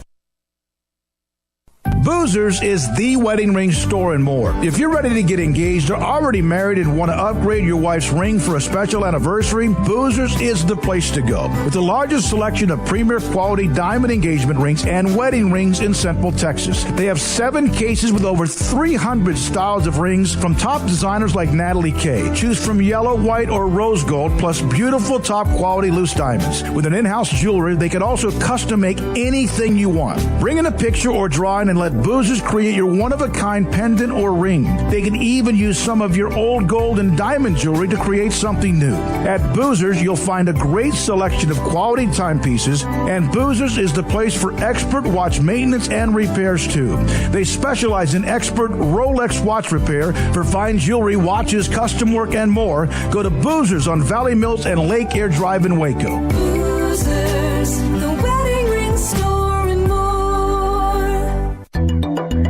It takes time to reach goals. It's a truth that applies to more than sports. It goes for your financial goals as well. You work hard for your money, and you deserve an investment strategy that lines up with your game plan. And Tom Albers, your Edward Jones financial advisor, can help. If your financial investments aren't putting forth the effort you desire, stop by today for a financial review. Tom Albers, 4301 Lakeshore Drive, 254-776-7605. Edward Jones, member SIPC.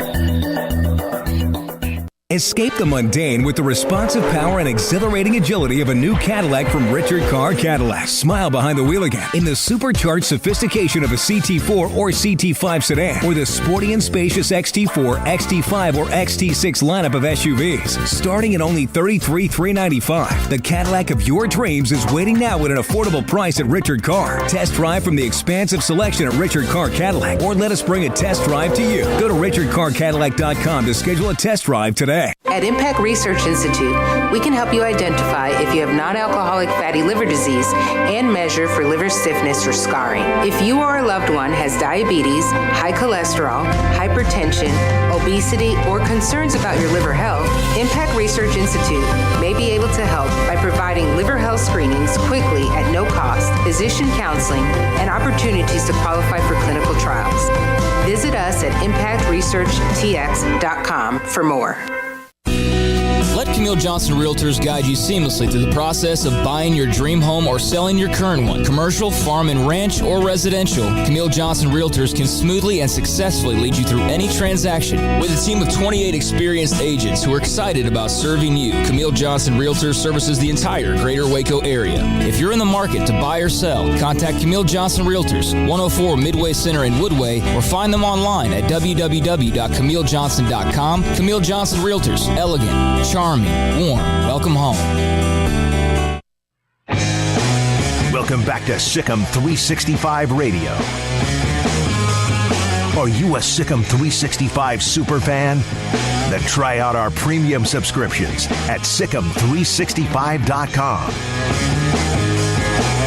Welcome back into Sikkim 365 Radio on 365 Sports. I'm Paul Catalina alongside Craig Smoak.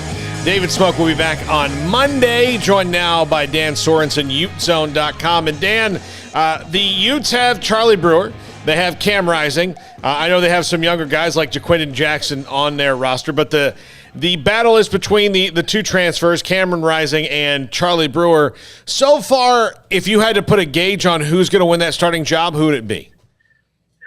That's a great question. The Utah coaching staff, they have been so quiet about who's actually in the lead. And of course, we've not been able to watch any practice, so we just get the snippets of what we were able to get from talking to the players post practice.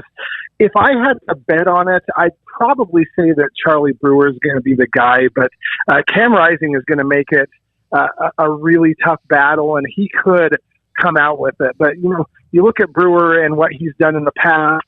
You look at a Utah team that has really strong aspirations for what they want to accomplish this year. And you just can't discount that experience and that leadership that Brewer brings to the table. What have been your impressions of what you have been able to see or hear from Charlie? Obviously, we got 4 years worth, and he's not the greatest talker in the world. He's got a little bit of a quieter personality, but is one heck of a competitor, as you probably know all too well. What have been your impressions so far?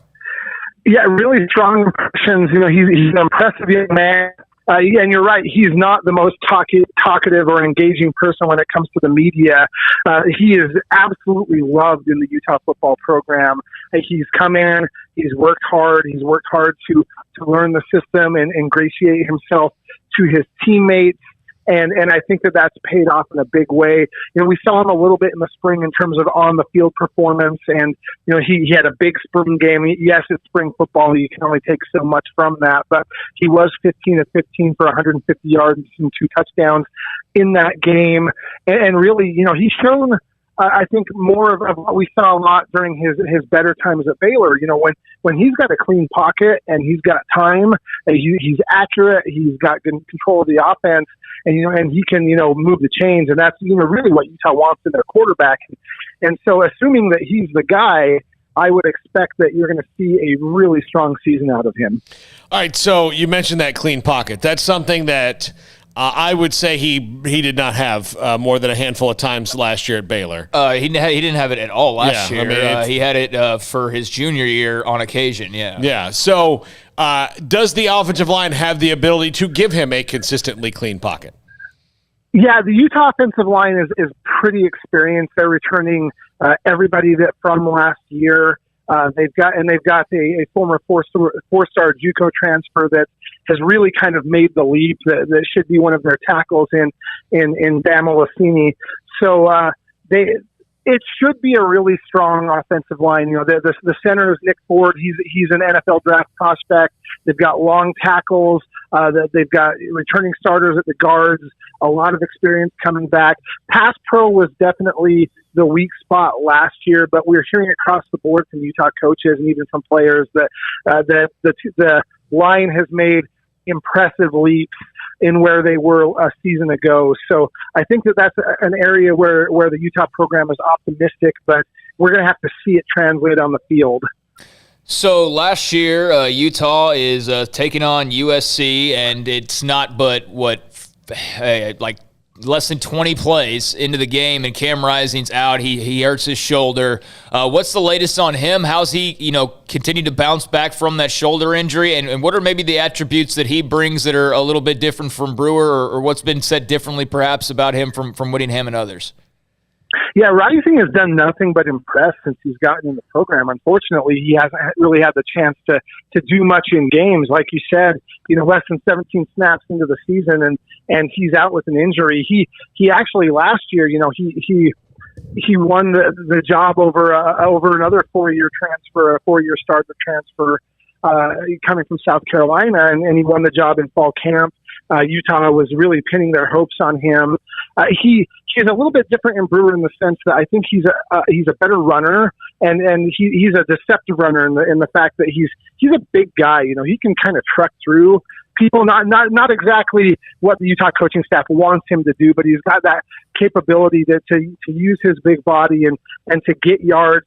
He's got good speed. We've seen him multiple times in practices over the last couple of years take off with the ball and really make plays with his feet. He's got a big arm. He's done really well, especially with the deep ball. And really, he's got the confidence of his teammates. He's been a consummate leader since he transferred from the University of Texas and has been a really just impressive presence in the program. It's just a matter of him being able to overcome what looked like kind of a fluky injury on, he injured his shoulder. He was stripped. It was a strip sack. He went and reached for the ball and somebody landed on him. So it was a really freak accident in terms of the injury. But he's gotten the all clear from doctors. It's a throwing shoulder, but still, he's worked hard to rehab himself and to be in the mix and you got to give the kid a lot of credit for being able to do that. If he plays this fall, if he beats out Brewer, I think that says really good things about Utah's offense and Utah's chances because we already know what Brewer brings to the table, and so that speaks a lot to Rising if he's able to beat out a guy of that caliber. If he doesn't, is Charlie Brewer essentially maybe a buffer zone for Cam? Everybody got a free year last year. So is Charlie Brewer a buffer zone for Cam Rising and Jaquindon Jackson? I think that's a fair statement in some regards. It's not quite like Jake Bentley was last year. Of course, Jake Bentley, came in and had been injured and really just underperformed. I think that there are a lot higher expectations of what he was able to do. And Utah was hoping definitely that Bentley would be that buffer zone guy to give, Rising an extra year to be ready and the other guys that they had in the program. I do think that yes, I do think that's a fair statement. It gives Utah coaches a lot of options, right? Because it elevates the competition. They know that they can win this year. I think that they're a dark horse candidate to win the Pac-12. They're gunning for USC and ASU to win the Pac-12 South. They know that last year, if they have strong quarterback play last year, they're likely undefeated. They had pretty abysmal quarterback play throughout the year and still had a pretty strong season. And so with that one thing being the missing ingredient in terms of strong quarterback play, they're really banking on either Brewer or Rising being able to deliver that. And if they do deliver that, this is going to be easily a top 15 team in college football this fall. Dan, I hate to bring the mood down, but I do some work with the Earl Campbell Tyler Rose Award, which highlights the best high school players that move on to college from the state of Texas that are D1. And so I look at the stats and box scores from every D1 game every Sunday, and a young man who I started to see over and over was Ty Jordan. And he obviously, unfortunately, passed away shortly after the season was over. I'm sure his memory is living on strong there in Utah. Obviously, just a horrible, horrible story. But, where do the Utes look now as far as the running back position goes and unfortunately having to move on from Ty Jordan? Yeah, and Ty Jordan was a special young man. He was absolutely beloved in the program, was a leader from day one when he stepped on campus.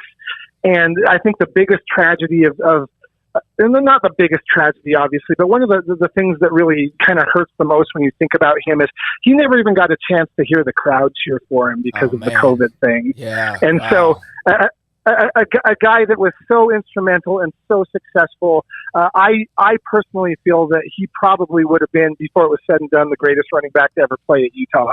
That's how he started out. And so it's a big hole to fill. He was a freshman All-American. He was arguably the best running back in the Pac-12 last year.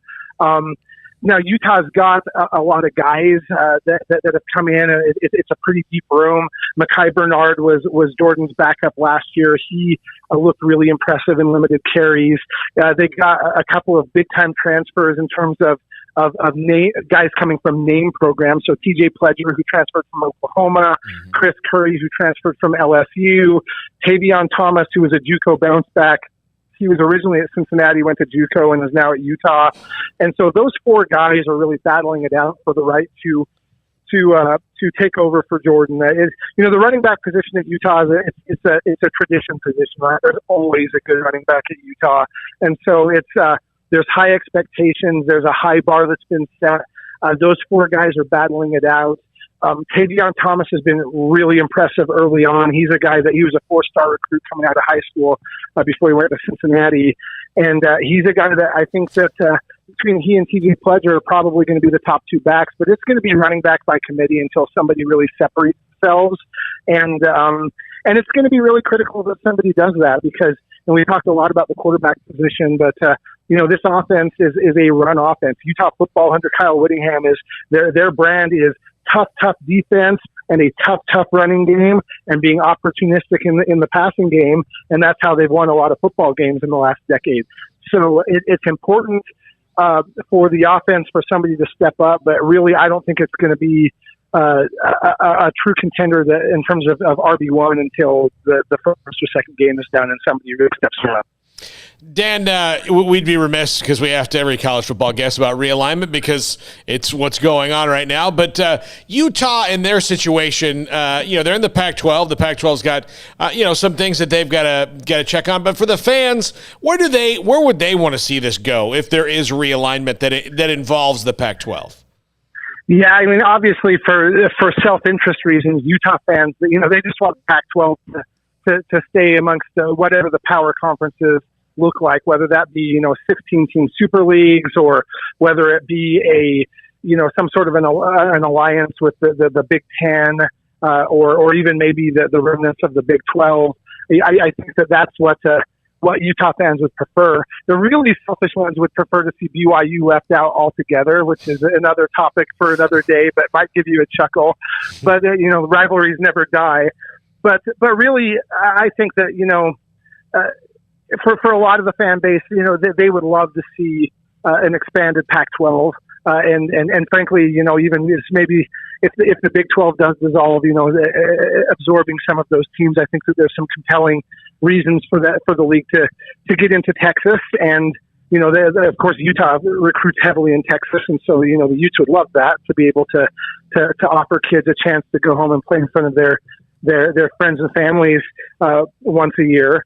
But yeah, it's going to be really interesting to watch how this plays out. And I do know that Utah being a recent addition to one of the Power 5 leagues, some Utah fans are a little nervous that whether the program is going to have staying power and what that Salt Lake City TV market looks like in the grand scheme of things. But overall, I think that if you polled the fan base, what they most want is just to see the Utes stay in the club and to see the league expand and see some really compelling matchups that are at a wider geographical base. Dan Sorensen, UteZone.com, part of the 24/7 Sports Network. Dan, thanks so much for being part of the show today. Thanks, guys. It was a real pleasure. All right, Dan Sorensen, UteZone.com with us here on 365 Sports. I mean, despite what I said earlier about Charlie and being relieved to not have to talk about him anymore, it like I said, it was nothing personal against him. I like Charlie and enjoyed covering him, but it's just that it got too toxic, man. It got way too toxic. It was a talking point every week after every loss. It was always, a vocal segment that it's all Charlie's fault. Charlie sucks. Charlie, go to Zeno. And, I will say one thing for all those folks that were clamoring for Zeno, and I'm not trying to attack you or anything, but I mean, did he just jump in and win the starting quarterback spot, or is he right now in a competition with Gary Bohannon? You know what I mean? So, like, that whole, well, no, it's the quarterback. No, it was the offensive line first, foremost, and for sure. And then I think it was at times his running backs. I think at times it was the wide receivers. I think at times it was the tight ends. I think at times it was Charlie. I just think the whole thing was a dadgum mess. I think it was the coaching. Like, the whole thing was just a giant cluster. Yeah, my like the only thing I wanted to see them replacing Charlie last year was, maybe get somebody in there just to see if it reboots. I agree with that. Like, there was times where they would trot him out there after having done like nothing for 5 series in a row, and just would go. And dude, this is what drove me the most nuts about it. Was like, I don't know what Fedora was doing or trying to do or trying to prevent, maybe trying to play it too safe, but like, after like 7 games of playing it safe and realizing that it's just 3 and out, 3 and out, 3 and out, like, maybe you do something to shake it up. So to your point, throw a different quarterback in there and just see if something happens. Like, see if it sparks somebody. But they didn't even do that. It was anemic and hard to watch. And I'm so thankful that there is a new breath of life. And I don't blame squarely Fedora or squarely Brewer or Aranda or anybody in particular. I think it was just a whole group mess because of the situation that they had to kind of create that group in to begin with not having spring ball and all that. But I think it's best for all parties, and in particular for what we're talking about, Charlie Brewer. I do think some new scenery is good for him. I wish him the best. I'm sure Cam Rising will have something to say about it before it's all said and done. But yeah, good luck to Charlie. And that Ty Jordan thing, man, that just breaks my freaking heart. He was such a good player, and to read so much about just what a great person he was too during that aftermath of that terrible accident. Just awful stuff, man. Yeah, absolutely. And it was really, I mean, he was going to be a big time player. He already was. Yeah, I mean, and like, I didn't even think about the no crowds thing. I had not ever thought about that until he said that, and you talk about a guy who would have had reaction after reaction after. I mean, the way he was running, that he would have had the crowd in the palm of his hands this year. It just sucks. Yeah, absolutely. Yeah, it's really terrible. All right, when we come back, we'll wrap up here this 4 o'clock hour. At the 5 o'clock hour, we're going to talk a little Clemson with Lawton Swan, and we'll check in on the Cowboys before their second preseason game with John Machota of The Athletic. This is Sikkim 365 Radio. Riverbend Liquor and Wine, Lakeshore Drive at North 19th Street here in Waco, a hidden gem. They've got a great selection of spirits, wine, and the most extensive selection of craft beer in Waco.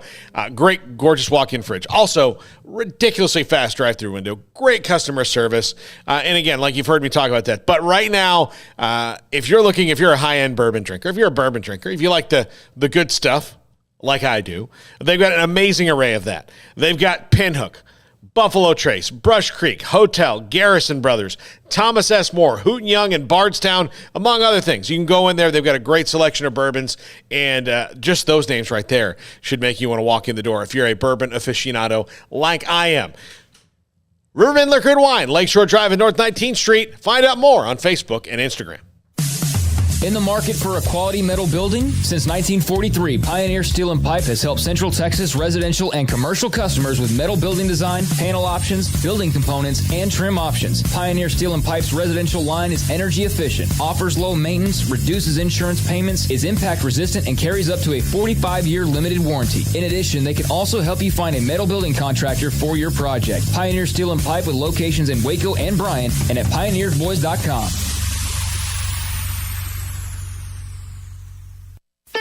Don Humidor, your home with a 48-foot walk-in humidor with the elite cigar brands from around the world, including the #1 cigar of the year, Aging Room Cuatro Nicaragua. Plus, they have the great brands like Macanudo and Artur Fuente, Rocky Patel, Aston, and so much more. CBD, great for sore muscles, aches and pains, sleep, Vita Dreams, and anxiety, mild depression, general health and wellness. Their staff very knowledgeable on the subject. If anyone is curious about CBD, ask Carol and Ashley. Don Humidor in the Townwood Shopping Center off Valley Mills in Waco. Life is back on, sports bettors, and BetUS has your NBA, NHL, Major League Baseball, UFC, PGA, and yes, NFL betting lines up for their 27th year and live betting on all of it. Log into BetUS.com or call 800-792-3887. That's 800-79-BET-US. BetUS for 125% bonuses with promo code SICK'EM125. Customer service pros are ready to get your phone, social, and online sports betting kickoff started now. Play with the proven mainstay in the industry. BetUS. You bet, you win, you get paid. BetUS.com. Use promo code SICK'EM125. At Marco's Pizza, get craveable pizza made the Italian way with dough made from scratch, an original sauce recipe, 3 fresh signature cheeses, and premium toppings you love, served hot and safe. Right now, you can get unlimited medium one-topping pizzas for just $6.99 each. Why stop at just one? Order with your app or at marcos.com for curbside, carryout, or delivery today. Marco's, pizza lovers get it.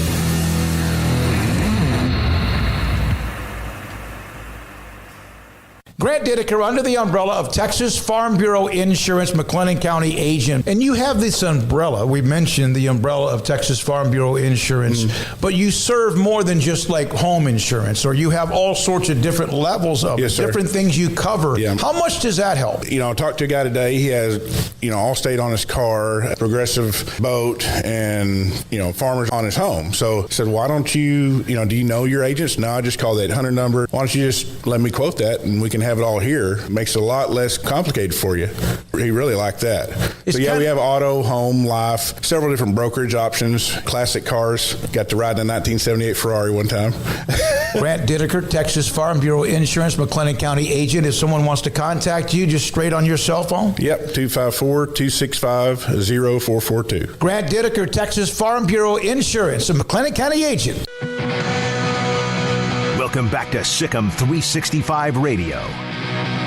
The Sikkim 365 radio app is sponsored by Alan Samuels Dodge Chrysler Jeep Ram Fiat in Waco. Your friend in the car business at Loop 340 and east of 84. Come by. Let's be friends. Coming up in the 5 o'clock hour, I got Lawton Swan. Talk about Clemson, ClemsonSportsTalk.com, and the show that shook the Southland is what he calls his radio show, which is a great title for a show.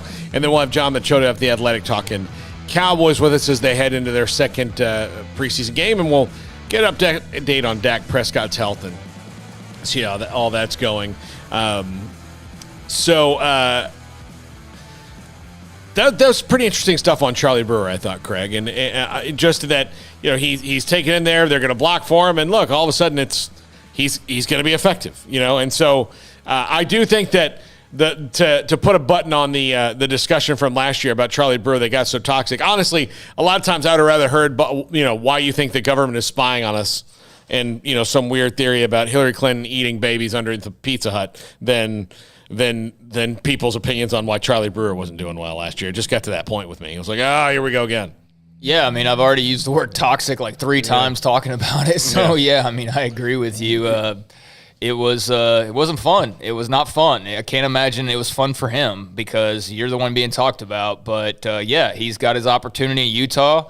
One thing I will say about Charlie that, I wondered about was just towards the end, like how locked in was he? Because that transfer to Utah was pretty quick. That wasn't like you just found a home and, man, you just fell in love first time you laid eyes on somebody. I don't think that was the case with him in Utah.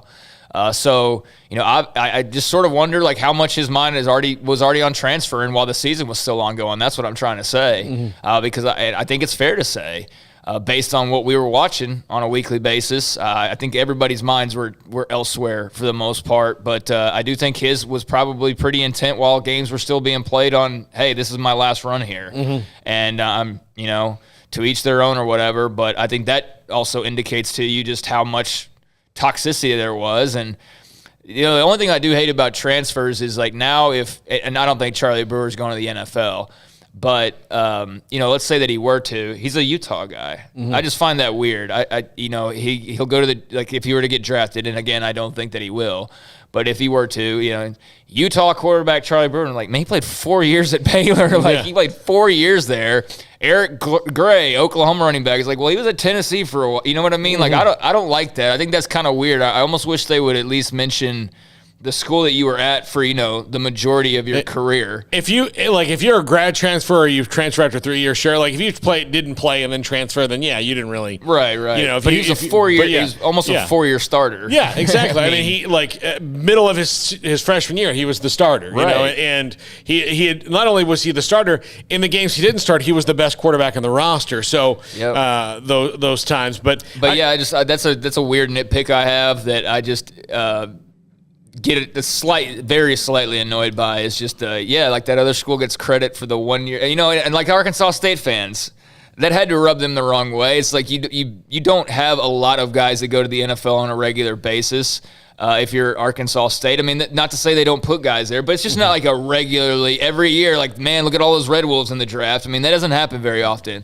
And so William Bradley King builds his career up for 4 years at Arkansas State. They wanted him back because we talked to Blake Anderson at the time, and he goes and gets drafted. He's Baylor defensive, end or whatever linebacker, William Bradley King, and it's like, yeah, technically, but really he was an Arkansas State guy. Like, they should get credit for that one. And I get why he transferred, but again, did his transfer? No, in hindsight, he probably should have just stayed where he was. Yeah, I mean, it didn't. But I mean, he had an okay year. He was not nearly the impact guy. Like, he was getting the same, maybe not to the same extent, but he was getting some Siaki Ika type of love. And, as far as coming in and making an impact, now I believe it with Apu, just because I don't think these coaches are going to BS and pump him up the way that they have without feeling like there's something to back that up with. Well, it's the players, too. The players are also saying that. Like it's just in the way that they – so and that wasn't really – and then William Bradley King came in, weird year, all that stuff. We don't have to rehash it. So that, I'm sure, played a role in it as well. But I do remember talking to Blake Anderson on this very show, and at the time I had to ask about William Bradley King, and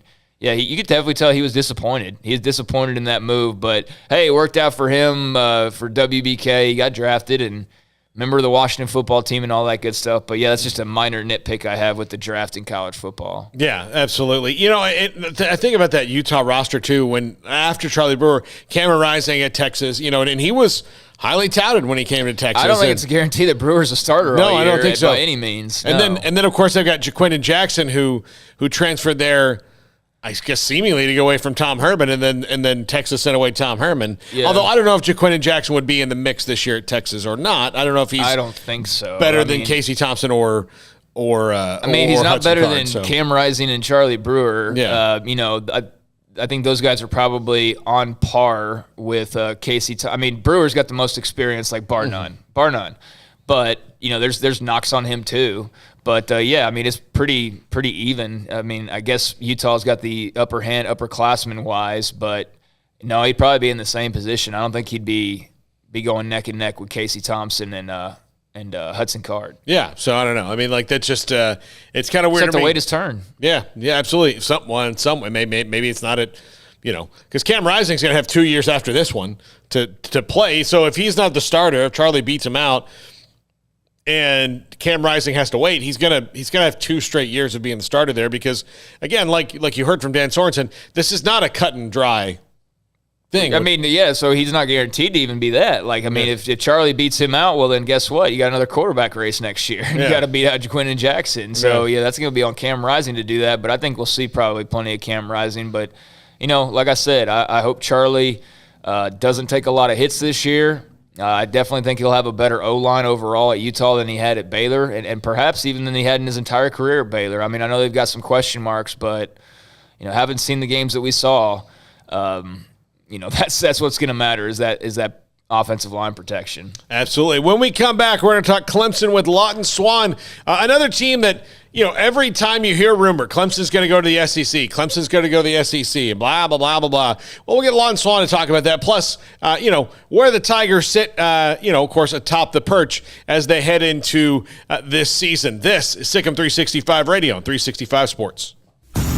Nothing beats fall, football, and Ford. Hi, I'm Mark Stewart with Bird Colgin Ford. The Friday night lights at Midway High School ignite that electric feeling. And Bird Colgin Ford, we have some cool electric vehicle options as well. Come put your custom order in today for the all-new Mach-E or Ford Lightning. Enjoy the electricity and the lightning speed on the football field and nominate who you think deserves the Built Ford Tough Player of the Week at FordPlayerOfTheWeek.com. Visit us anytime at BKFord.com, making buying your next Ford simple at BK Ford. Parenting is full of surprises. You never know what to expect. So after our son was born, I called my Texas Farm Bureau insurance agent to set up a life insurance policy in case something happened to me.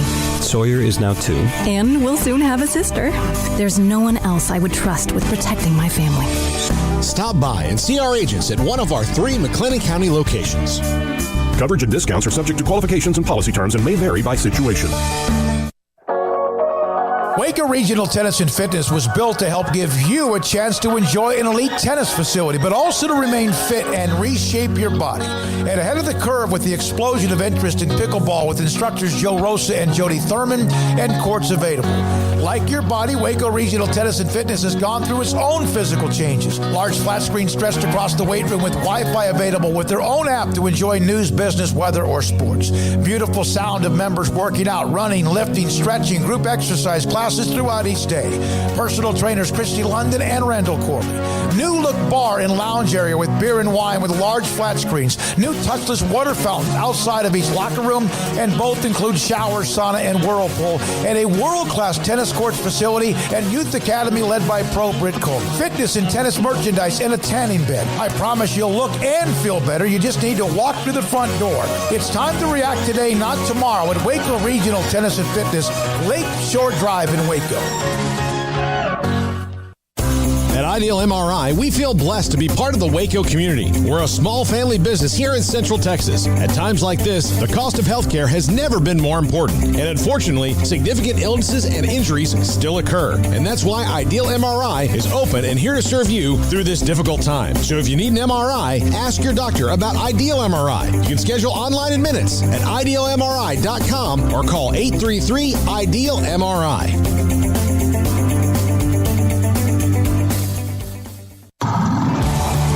It's time to fire up the grill, heat up the oven, or get that deep fryer going to enjoy the top quality products at Waco Custom Marketplace. Order 30-pound sacks of live crawfish by 6 on Wednesday. Pick up on Friday afternoon after 2 or Saturday. Enjoy the weekend. 30-pound sacks of live crawfish available right now for $4.25 a pound. Find all the crawfish boil ingredients you need, including red beef potatoes, sausage, corn cobettes, and Louisiana boil seasoning. Make your order for live crawfish by Wednesday at 6. Pick up on Friday after 2 or all day Saturday, and enjoy the weekend. Waco Custom Marketplace, your home for fresh baked kolache, cinnamon rolls every day. Butcher shop to cut your steaks the way you want. Fresh seafood, summer sausage, boudin, house cured and smoked bacon, spices, seasoning, soup mixes, and more, and weekly gift boxes for any occasion. Waco Custom Marketplace, 425 Lake Air Drive in Waco, or WacoCustomMarketplace.com.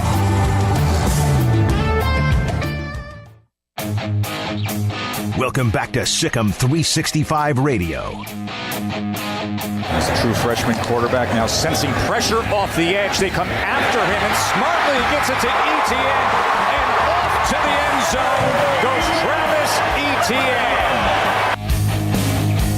The 5 o'clock hour is sponsored by Edward Jones Investments with financial advisor Tom Albers, staying in touch with you and your money through these difficult and changing times. Edward Jones, making sense of investing. Here's Paul Catalina and Craig Smoak. Welcome back into Sikkim 365 Radio.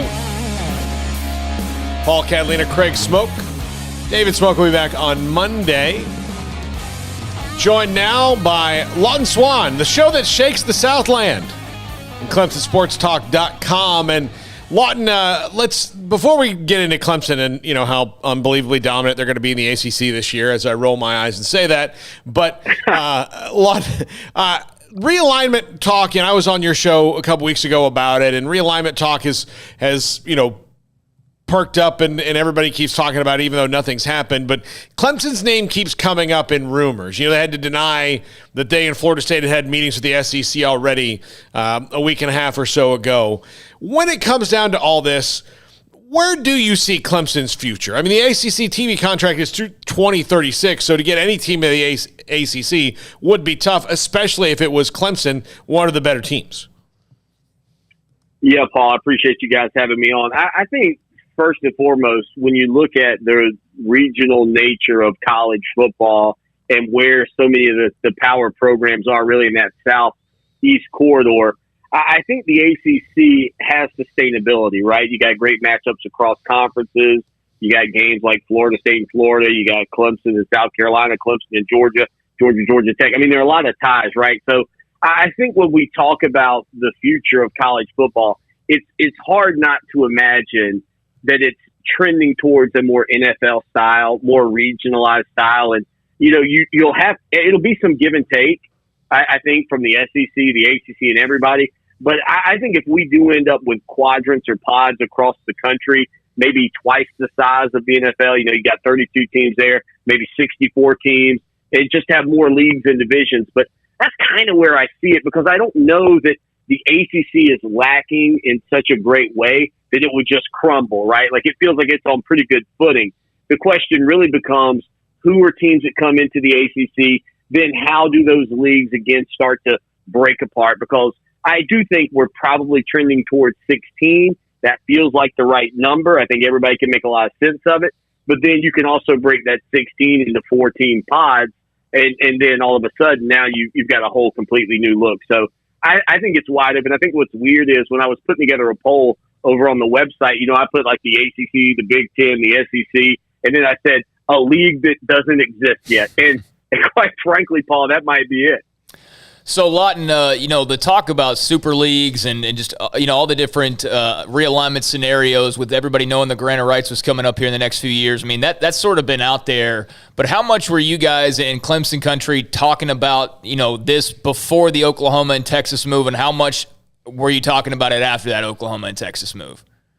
Beforehand, not at all. It was a real shock, I think, for everybody, simply because it was so quiet. And for those two names to be under the radar is hard for, I think, anybody to imagine. Really, the last time anybody at Clemson or even over in the ACC was talking about this was the last time we had the realignment talk, where there were conversations about Clemson and Florida State maybe going out to the Big 12 at that point. But, geographically, it didn't make a lot of sense. But at this point, I don't know whether or not geography is all that big of a factor, but I think it is eventually going to be kind of regionalizing things on that front. But I'll say that if you ask Clemson fans today what they want to do, I think they want to stay where they are. And it makes so much sense, because we're in an era where if you win your league, you are going to be most likely going to be in the college football playoff. And where Clemson has put themselves is in a position of they get a benefit of the doubt out of the gates. Listen, I like preseason polls. I like the fodder, but nobody can deny there's not a huge advantage for Clemson and everybody else that starts in the top 5 right now. That's a big deal. Number 2, you get benefit of the doubt. You lose the game a year ago at Notre Dame. Obviously, Trevor Lawrence didn't play and all that. But no matter what game they had lost, if they had beaten Notre Dame and lost to Boston College, Clemson was going to get the benefit of the doubt. And then if you win your conference, additionally, you got a chance to be in. So I think Clemson fans are fine. And what Dabo Swinney would say, and I think what Clemson fans who follow it would say, is it's not who you play, it's how you play. And when Clemson has played on the biggest stage in recent years, they've played pretty well. Now, last year against Ohio State, didn't go great. But again, Tony Elliott was out, the Clemson's offensive coordinator, with COVID. They didn't have Justin Ross, who's coming back this year, their star wideout. So there were some pieces that Clemson was missing. I don't buy like the fresh legs thing that you might hear from time to time on that front. But, I think that's the other part of this that people have to remember, is the Clemson team that played in the most recent college football playoff against Ohio State wasn't the Clemson team at full bore, even though you had the number 1 pick in Trevor Lawrence and Travis Etienne and all those weapons offensively. But, Brent Venables has had a chance to retool some things. I think they'll be ready to go on the defensive side. But as far as the Clemson Tiger fans, I think they like the fact that if they win the conference, they're going to get a chance to go to the playoff and play. Why give that up? Yeah, Lawton, the Clemson, program has just been, it's now completely, kind of self-sustaining as a program can be under Dabo Swinney, and that it just kind of keeps, churning through, and they get the recruits they want without having too many, I'm sure, tooth and nail battles, because they are Clemson. And this is just kind of a historical note for people. Was there always this feeling that this is what they could be, but were kind of just like hitting that glass ceiling and couldn't break through, and then Dabo Swinney was the guy who could finally put it all together?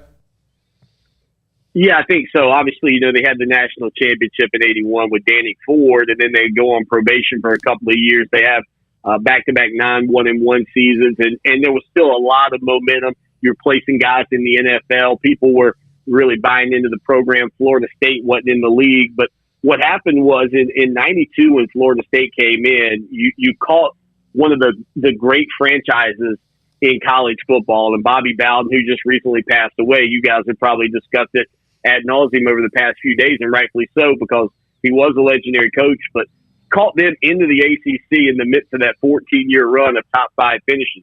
And so they come in and they're just dominating the league. And Clemson sort of took a back step in the early 90s. I'm going to tell you, when I was in college at Clemson, dude, we had a 3-8 season.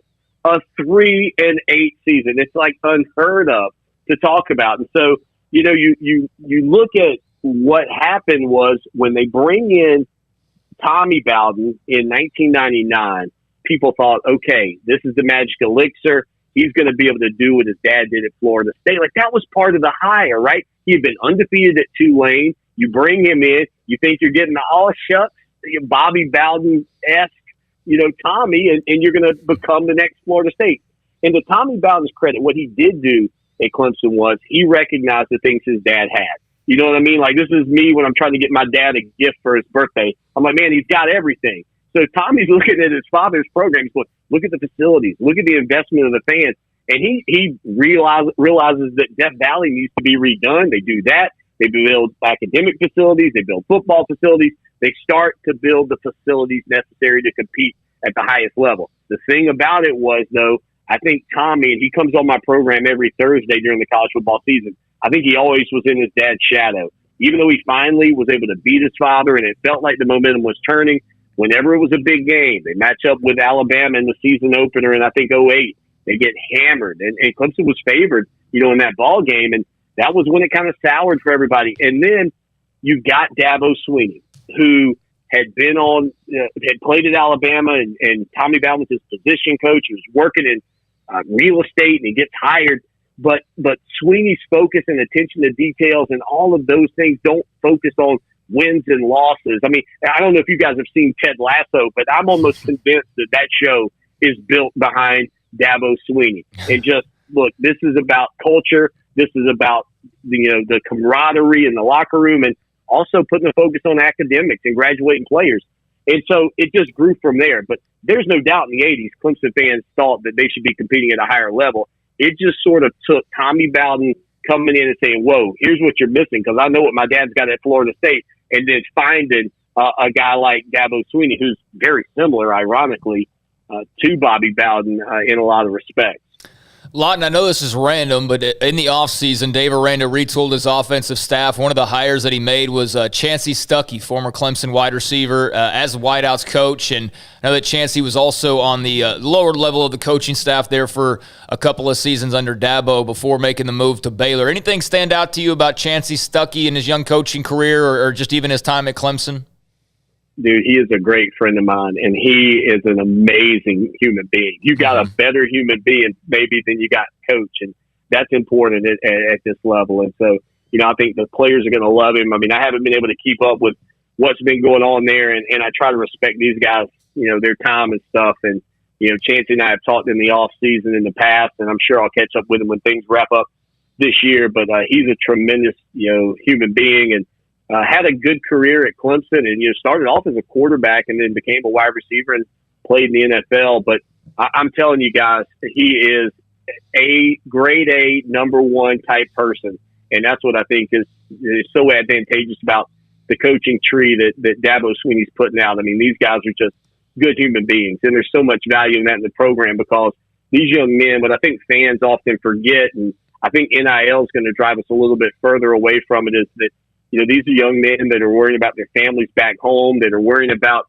their moms and their younger brothers and sisters, and they're worrying about school and all of that. And man, when the NIL came in, the leniency on, oh, well, he's just a college guy kind of goes away, I think, in the mind's eye of some of the fans. But when you have a coach that'll, treat players and grow players the way that Chancey Stuckey's going to for you guys at Baylor, man, I think it's a home run hire. And, I don't know how high up he'll go or how high he wants to go in his career, but you got a great individual out there, no doubt.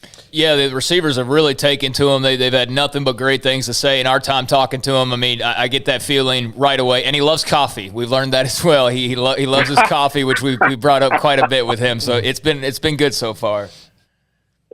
Well, look, man, next time you talk to him, tell him I said hello. I'm telling you, we're good buddies, and he is a great guy. All right, Lawton, I just looked at the Clemson schedule. That first game, baby. Let's turn up right away. I mean, that's Clemson and Georgia, and that probably is good because the thing I'm about to say after this, I mean, I don't mean to sound it like this, and because I don't know, but is this the easiest schedule they've had in a long time after Georgia, which is going to be a rock'em sock'em game, but after Georgia, this is maybe one of the easier schedules that they've had. Well, they missed Miami and North Carolina in the regular season, which is obviously a big benefit for them. I think there's a couple of, the North Carolina State games, one I think people want to keep their eyes on. I'm interested to see what Jeff Collins does at Georgia Tech, because I do believe that, when you transition from the offense that they were running to what Jeff Collins wants to do, that's not, hey, we're going to bring in one recruiting cycle and call it a day, or even two. So I think you got to give Jeff Collins some time to see what he does at Georgia Tech. But, South Carolina is obviously down right now, but I love the hire of Shane Beamer. I think he'll do a good job there. But, again, you got to have time to turn things around. And yeah, I mean, look, if you just want me to be honest, yeah, it's not great. It's not a great schedule. Pretty pedestrian, I think they would say on that front. But you know what? You got to go out there and play the games. And the irony is that I think if Clemson beats Georgia, there's a greater chance that they stumble somewhere else along the way than if they were to lose to Georgia. Like, I think the loss to Georgia would refocus this team where maybe 6-7 games in, if you're undefeated, you might get a little laissez-faire on things. So all that being said, yeah, it's a pretty light slate outside of that matchup. But that's a top 5 game and a huge opener to really kind of put your footprint down on what the season might look like. Oh, yeah, massive. The Charlotte's going to be going crazy that weekend. It's going to be amazing, a perfect game to have in that opening weekend. A lot, and circling back around since we started talking about realignment, we've had a number of West Virginia fans who have called into the show, and they're obviously very concerned about the Mountaineers and their future. Obviously, the Mountaineers have been connected to the ACC in the past, but can you give us a perspective of just what's the kind of opinion, as much as you know it, on West Virginia and the ACC and the interest or lack thereof, over time and possibly now as well? Well, look, the first time they listen to my opinions, it'll be the first time. But I would say, the last time this stuff was going on, the concern about West Virginia was with the academic side of things and the institutions in the ACC sort of having a high standard for that. Now, look, they're the natural fit for me if that's the way these chips fall. I've kind of said, look, you go get Notre Dame and you go get West Virginia and you call it a day. But I was on the radio in Pennsylvania, and these guys were saying, man, Penn State would be the school, and then let West Virginia go be in the Big Ten. So, yeah, I don't know what will happen on that front, but I would just say this. I think that, at this point in the college football era, anything is possible. And I think we've seen that. And the fact that West Virginia has survived in the Big 12 as long as they did. I don't know how y'all reacted to that move, but I can tell you over here on the East Coast, we're like, holy cow, that's a long way to go for road games for your fans. So I don't think anything's necessarily off the table, but geographically, yeah, they fit the ACC, they fit the Big Ten, and that might be a big benefit for them if things continue to crumble. But I've said this, and I think that Paul will tell you, when it comes down to the Big 12, I don't know that I wouldn't just stand pat with my 8 right now and see what happens. Right. I don't know that, I think if one more team goes, that's the hard part, right? So I just think you stand pat and rock and roll with it, what you got, and hopefully over the next few years, depending on how long it takes Texas and Oklahoma to leave, you figure out how to backfill those spots and just go from there. Because right now, what you do have is a seat at the college football playoff, and that's something that the American Athletic Conference does not have. Yeah, to me with West Virginia, my thought was never that, because fans, there's only so many tickets in an away stadium you can get, and so West Virginia fans are fervent enough anyway that you can pick a game that you're going to go to or two a year, west of you and go. My thought about West Virginia when they came into the league was, what about a track meet on a Tuesday? Things like that they got to go to in Lubbock. Yeah, like that's what's going to get annoying for the athletic department. Not the 5 games a year they've got to go west to play football. That wouldn't bother them. Playing baseball in Lubbock on a weekend would probably be, to me, the one that's more bothersome. Well, and that's where I think you got to consider the model that some of these leagues have, like South Carolina Soccer's Conference USA, and they play football in the SEC. Like, maybe football just needs to be one thing, and the other sports can be something else. Like, that's not the end of the world either. So I think that's an option that would certainly be out there down the road. But the problem is, man, you got all these suits, right? And everybody's wanting to make the most money possible and this, that, and the other. And then that just throws these tangled webs into the what would possibly be easy. If the three of us sat down in a room, guys, we could probably come up with an idea that would work. Oh, yeah. The problem is somebody else would look at it and go, man, but how are we going to make money? And that's when it's, and the almighty dollar is the thing that really shifts this narrative. All right, Lawton Swan, the show that shakes the Southland, covers Clemson. Of course, you can also go and find him on the web as well. And Lawton, thank you so much for joining us. Always great talking to you. And look, I'll just tell people, Lawton and I did the segment on the show a couple weeks ago. We're buddies now. Like we went on the phone several times, just talking about the biz. I just say sick 'em, baby. Sick 'em. Go get 'em. All right. Lawton Swan with us here on Sick'em 365 Radio. Great guy. And again, interesting to hear that perspective on Clemson is, again, everybody assumes that they're just going to jump in the SEC. But again, it's not, none of this is cut and dry. No. So, I kind of want to, every time we can get a chance, I kind of want to dismiss an narrative. I've been trying to get somebody from Stanford because I would like to know, does the Pac-12 really not like religious schools? Is that I think that is the case based on everything I've read. But would they move off of that if it was to the benefit of the Pac-12? Of course they would, because the one thing that will push religion out of the way is money. I mean, just like he said, it's all about money. That's all it's about. It's all it's about. It's, and yes, as far as maneuvers go, the AAU status and, your money, your money pot that you have and all of that comes into play. But, I mean, ultimately, these schools are going to move around because of money. They'll get into a league because of AAU status if it's the Big Ten, or not get into a league as a result of that. But the moves will actually be made because of money and nothing else other than money. But, he was really good, and I have to remember to tell Chancey Stuckey whenever we see him the next time that Lawton said hello. But he's been a real nice addition to Waco, that's for sure. Yeah, absolutely. And that Clemson-Georgia game, I can't wait, man. Can't freaking wait. I wish that was tomorrow. Yeah, I wish every game in the first week was like that. I mean, they can't all be, I know. Yeah. But, that's what I wish. I wish that there were no – here's what I would like. Your tune-up game can be in your second week. The game. I would like the first week for every school to be one of your tougher games. Yeah, but I mean, it's obvious why people don't want to do that. They want to get that, knock that rust off and be ready for that big game. But yeah, I mean, kudos to those who just say screw it right out of the gates. Let's go big. And I mean, that's 2 top 4, top 5 teams in the country this year. And with the lack of crowds last season, I'm sure Charlotte's just going to be pandemonium with college football fans. It's going to be great. It's going to be awesome. Yeah, and I just, those schools don't fear anybody. So it doesn't matter. Alabama, you can tell them, Clemson, Georgia, all those schools, Ohio State, here you're going to play this school week 1. Okay, that's fine. We'll see them again, or it doesn't matter. They're trying to play them later in the year anyway. There's some schools that aren't at that level. They're we'd like to play week 1. How about week 2? So we can work out our kinks first. Although I'd almost rather play somebody week 1 because then they don't know anything about you. Right. At least this year. I mean, they know that. I mean, they can pull up film on you from high school and watch you if they don't know. But they, that's when they know the least about you is week 1. And sometimes that's when you get some of the best upsets is when somebody sneaks up on you. When we come back, we'll talk Cowboys with John Machota of The Athletic. Dak Prescott maybe coming back into full practice next week. We don't know. And I do think that's going to be the Cowboys fans are just kind of white-knuckling on Dak and any kind of injury he could have. Because, again, if he's out for any long stretch, then any hope you have for the season is over. Yep. I mean, that's just how it is. That's how it is for most teams.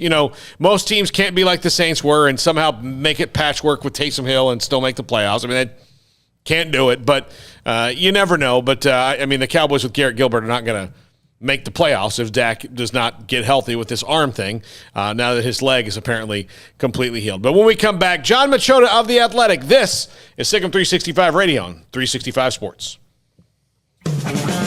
Make the summer sales event as rocking at Allen Samuels with the 2021 Ram 1500 Quad Cab Lone Star with total values up to $5,250 or 2.9% for 72 months plus $1,000 bonus cash. The 1500 Crew Cab has the top safety rating and is ranked number 1 in full-size pickup trucks. Allen Samuels, 201 West Loop 340. Come by. Let's be friends. See dealer for details. All offers have credit requirements.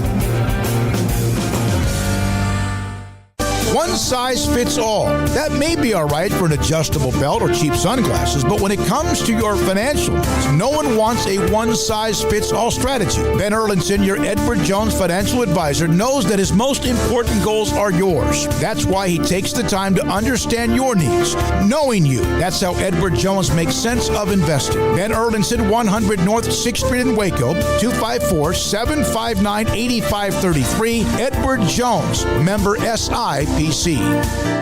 From the first workout to the last practice, sports is an incredible and rewarding challenge. Hi, everyone. This is Dan Ingham with the First National Bank of Central Texas, and we're proud to support each athlete, every parent, and our educators. From families, small businesses, to the biggest industry, we're here to help. With remarkable products like mortgage lending, we've got banking ideas that fuel big dreams. The First National Bank of Central Texas. Familiar faces making local decisions. Member FDIC, Equal Housing Lender. Stepping into a new pair of boots is great, but stepping into the boots of a U.S. Army officer can also add confidence and leadership skills to your son or daughter's career path. There are more than 150 occupational specialties to help them find the best fit for their future. See all the things your son or daughter can achieve in our boots at GoArmy.com. U.S. Army Waco Recruiting Company, 254-598-8131 or 254-776-1543. Riverbend Liquor and Wine, Lakeshore Drive at North 19th Street in Waco is a hidden gem. They've got a great selection of spirits, wine, and the most extensive selection of craft beer in Waco in their gorgeous walk-in fridge. And they have an amazing array of high-end bourbons like Pinhook, Weller, Buffalo Trace, Brush Creek, Hotel, Garrison Brothers, Thomas S. Moore, Hooten Young, and Bardstown. Great customer service and a convenient and speedy drive-through window. Riverbend Liquor and Wine. Find out more on Facebook and Instagram.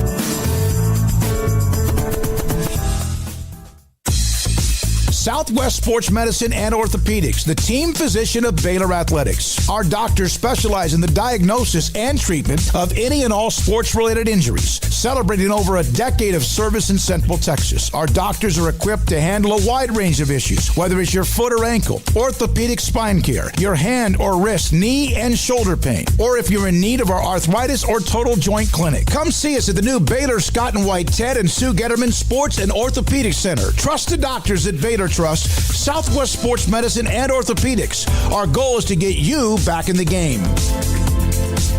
With so many companies and policies out there, it gets so confusing shopping for insurance, and I never know if I'm getting the policy that's right for me. Luckily, I met the team at the Nitchie Group Insurance Agency. With the Nitchie Group, you can go to one company and get access to coverage options from many insurance carriers, and you get to speak to a real person about your specific coverage needs. With the Nitchie Group, I know I'm getting the right coverage at the right price. If you need insurance, talk to the experts at the Nitchie Group at 1-800-258-8302. Welcome back to Sikkim 365 Radio. It's time for our weekly segment with John Machota of The Athletic. Just a sneak for Prescott, and he's in. Touchdown. Brought to you by Pioneer Steel and Pipe, where customer service is their main focus, and best in metal, steel, and pipe for large or small projects, with 2 locations in Waco and Bryan. Family owned and operated since 1943.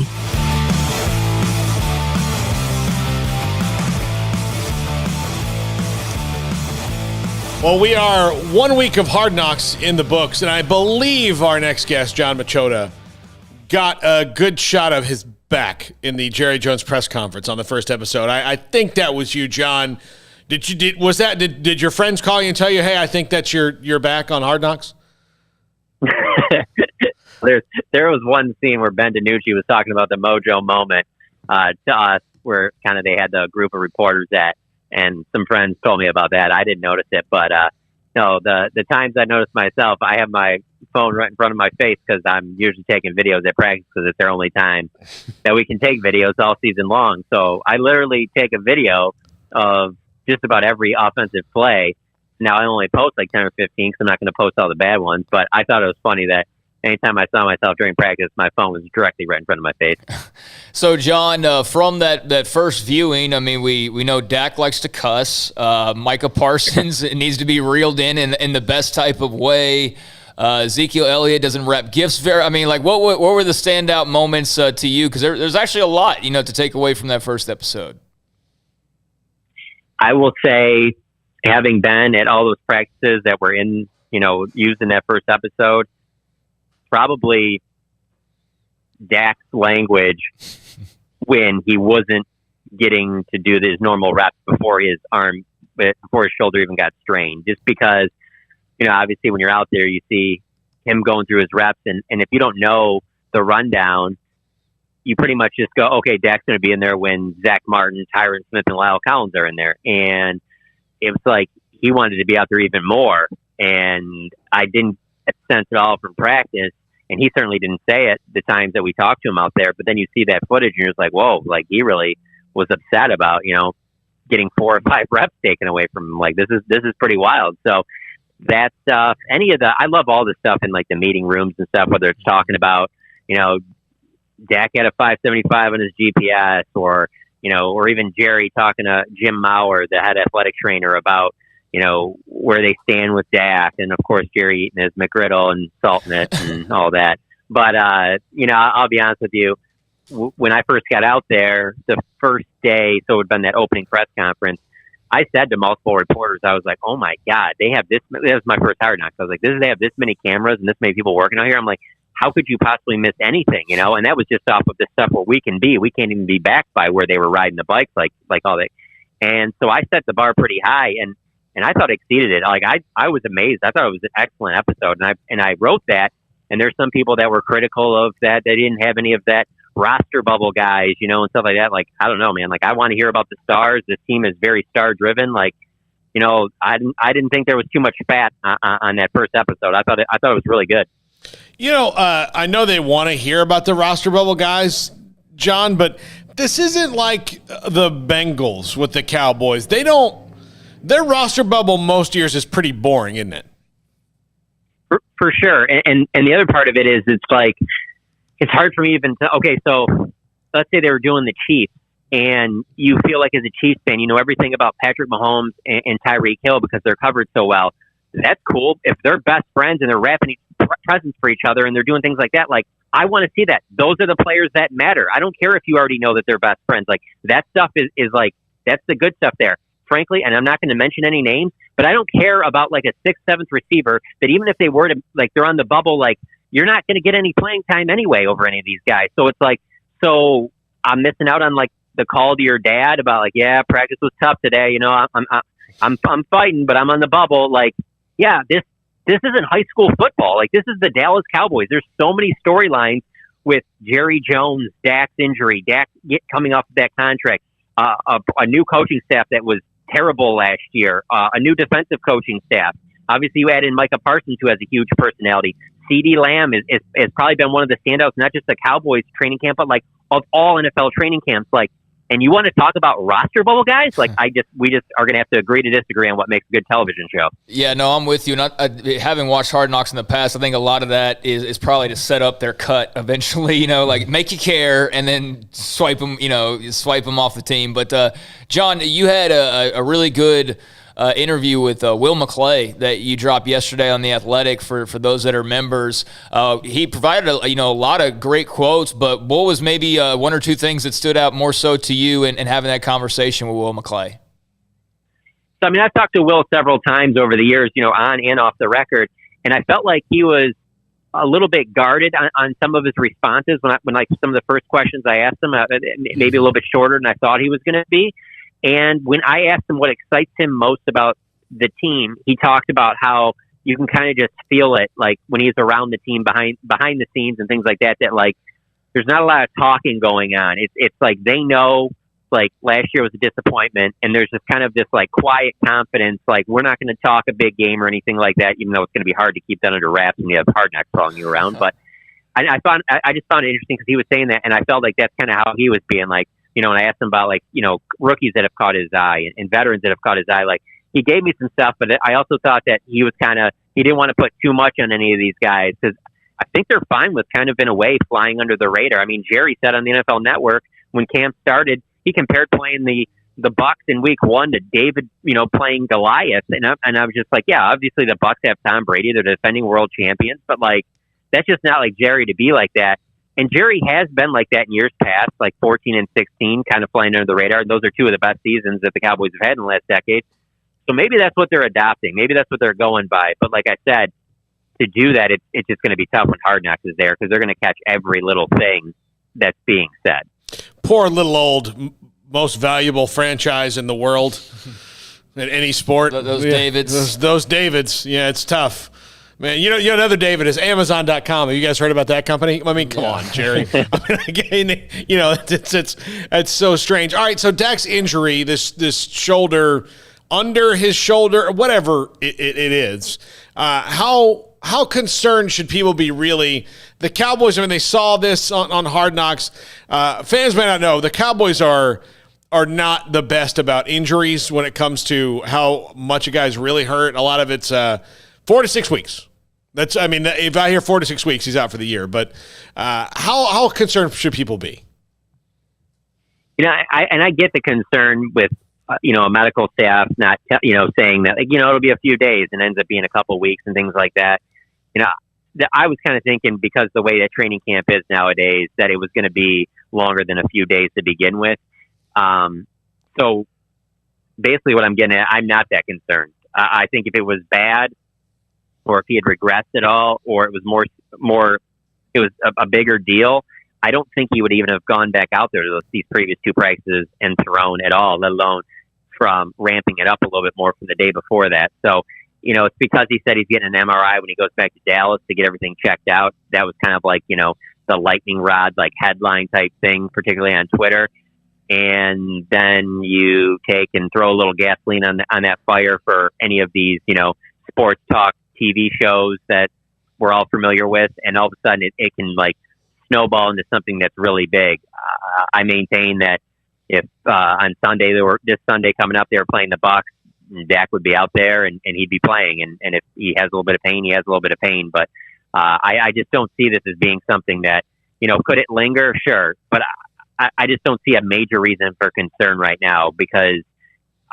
Again, if they weren't throwing him at all and he was doing the same thing as on July 29th, which is the day after, July 28th is the day where he first felt it. If they on July 29th, like I watched all of that practice and like even when he was taking snaps, he would toss it back to the centers with his left hand. He was doing nothing with his right hand when it comes to a throwing motion. For them to even let him back out there and start throwing to Amari and doing things like that, that told me all I needed to know. I just don't think this is a major concern, but that. Social media, those talk shows, things like that, they can take anything. And when, especially it's the face of the franchise, the highest paid player in franchise history, if you ask 30 different experts to talk about it, all 30 aren't going to say it's nothing. You're always going to find 4 or 5 people like, I don't know. This is something that could linger. So that's kind of where we are. But for me, I don't think it's anything to be concerned about when we're talking about the season. So last week was what it was, the Hall of Fame and all that. A lot of Cowboys flavor with the Hall of Fame ceremony and the game itself. And now tonight, the Cardinals preseason game number 2. And John, we're certainly not going to see a lot of starters or anything along those lines. But what are you on the lookout for, and what are you kind of expecting to see tonight? For me, it's very similar to that first game in that it's these defensive rookies, particularly the guys that they drafted. And the number one guy for me, it will be Micah Parsons. I think he'll end up playing a little bit more than he did in that first game. So, he was all over the place in those 2 series. I think he gets more work in this one. So he's a fun guy to watch because not only in that game, obviously he recovers that fumble, but even in the practices out in Oxnard, he was just always around the ball. So he's number 1 for me. And then second round pick, Kelvin Joseph, he's in a battle to try and get a starting spot there on one of those outside corner spots, probably the left corner spot. And right now, I think it'll be Anthony Brown to start the season, especially going against Tom Brady and the defending world champions. But I think eventually Calvin Joseph wins that job as the season goes along, and I think he's going to play a lot in this game. So I'll certainly have my eye on him. And then it's defensive tackle. To me, it's the weakest position on this team right now. You don't have Tristan Hill. So you have Neville Gallimore. They're certainly not going to play him the entire time. So it comes down to, what are you getting out of the draft picks? What are you getting out of Osa Odigizua? What are you getting out of Quinton Bohanna? Are you getting any pressure from them, especially when they're going against 2s and 3s and guys that aren't even going to make the team? You get some push up front, because that position right there is one that I just think that, they can do a lot of mixing and matching, but they just don't have a lot of pressure coming from that defensive tackle position right now, at least not on paper. So that's kind of the area there, because while, you can sit there and talk about Ben DiNucci and Garrett Gilbert, as far as I'm concerned, a lot of what they do doesn't matter, because this season comes down to what Dak and the first team offense does. And those guys aren't going to be out there tonight. What about Maurice Canaday? I mean, sat out last year for COVID, but he's maybe the guy that's creating a lot of unexpected buzz in camp. Absolutely. I would say he's probably number 1 in terms of getting buzz that was unexpected going into camp. This is a guy that, he signed a 1-year deal last year and was going to play, and then he opted out because of COVID. And you saw what he did, in some of his previous stops, and you're like, okay, I can see him being a contributor. But then you see him in camp, and then at that Rams practice picking off Stafford, and he's been their best playmaker out of the defensive backs in training camp practices. He has really opened eyes. He's went from a guy that was probably a roster bubble guy to being a guy that there's just no way that they would cut Maurice Canaday now, and he's going to get playing time. So I wonder how much he plays in this game, but if he does, certainly, people should be watching him, because it's one of those things where, obviously corner was one of their weaknesses going into this offseason. That's why they were trying, they wanted to draft Patrick Surtain. They wanted to draft J.C. Horn.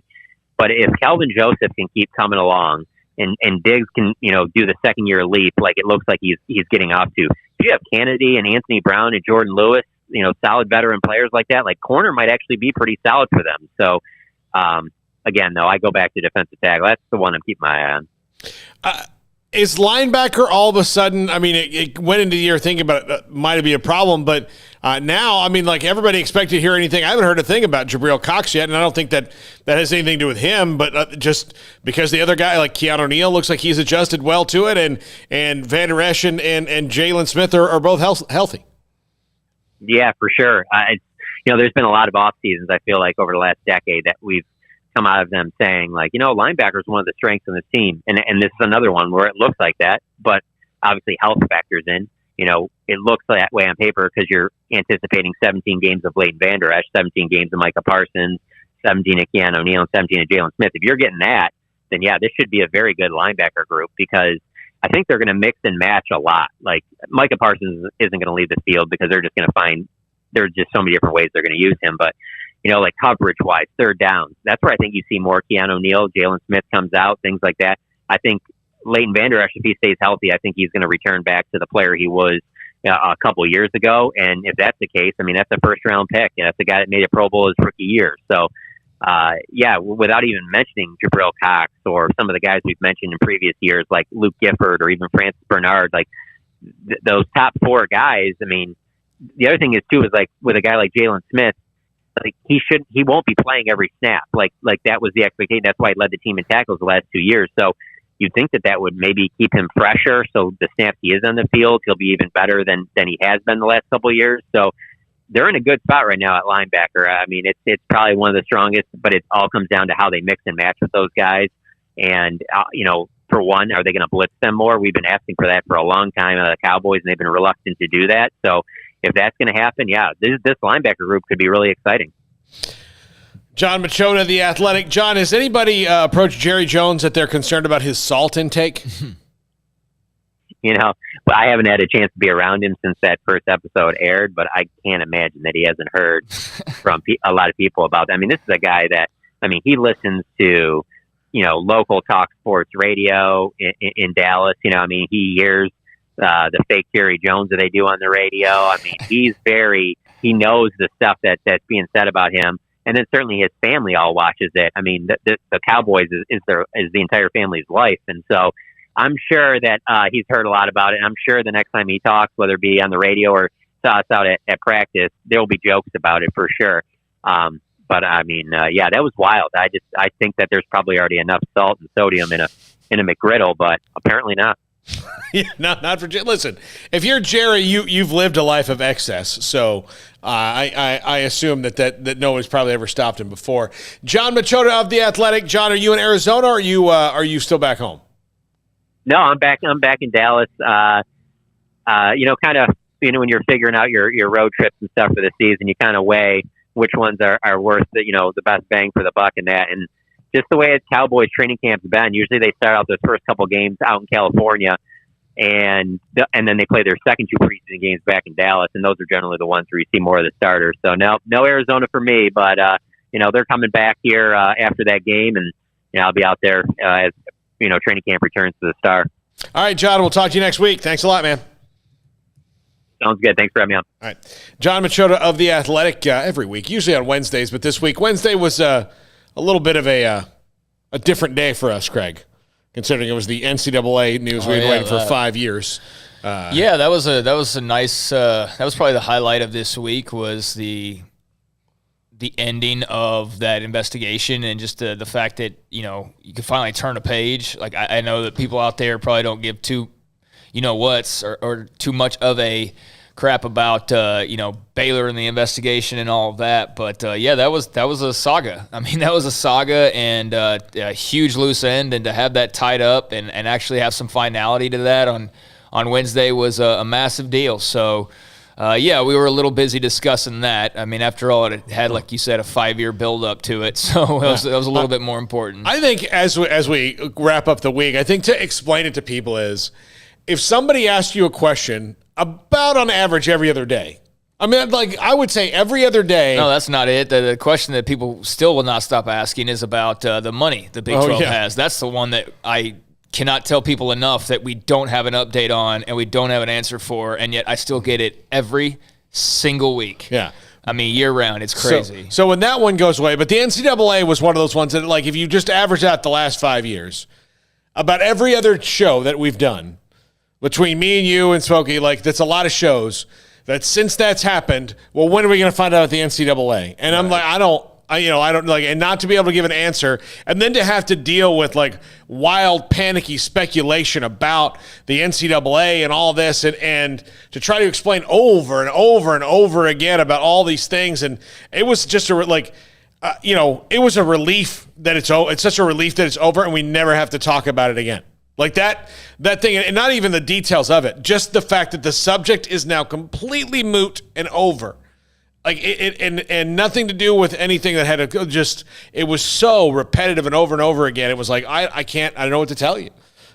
We just know that bad things happen at Baylor. We don't know what the NCAA can do about it. We know now, and that's it. it's. Yeah, I really thought about going full blowtorch and going finding a bunch of old tweets, primarily originating out of Austin, that back a couple years ago were particularly venomous, personal, and just words I won't further say on here.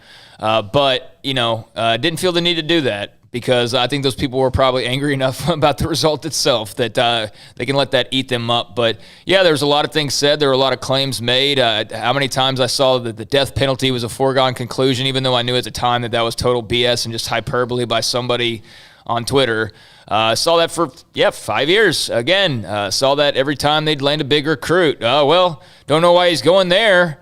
Going to be at the death penalty, that stuff constantly. Anytime there was a bit of good news, but they're going to have, and now, but nothing. But nothing.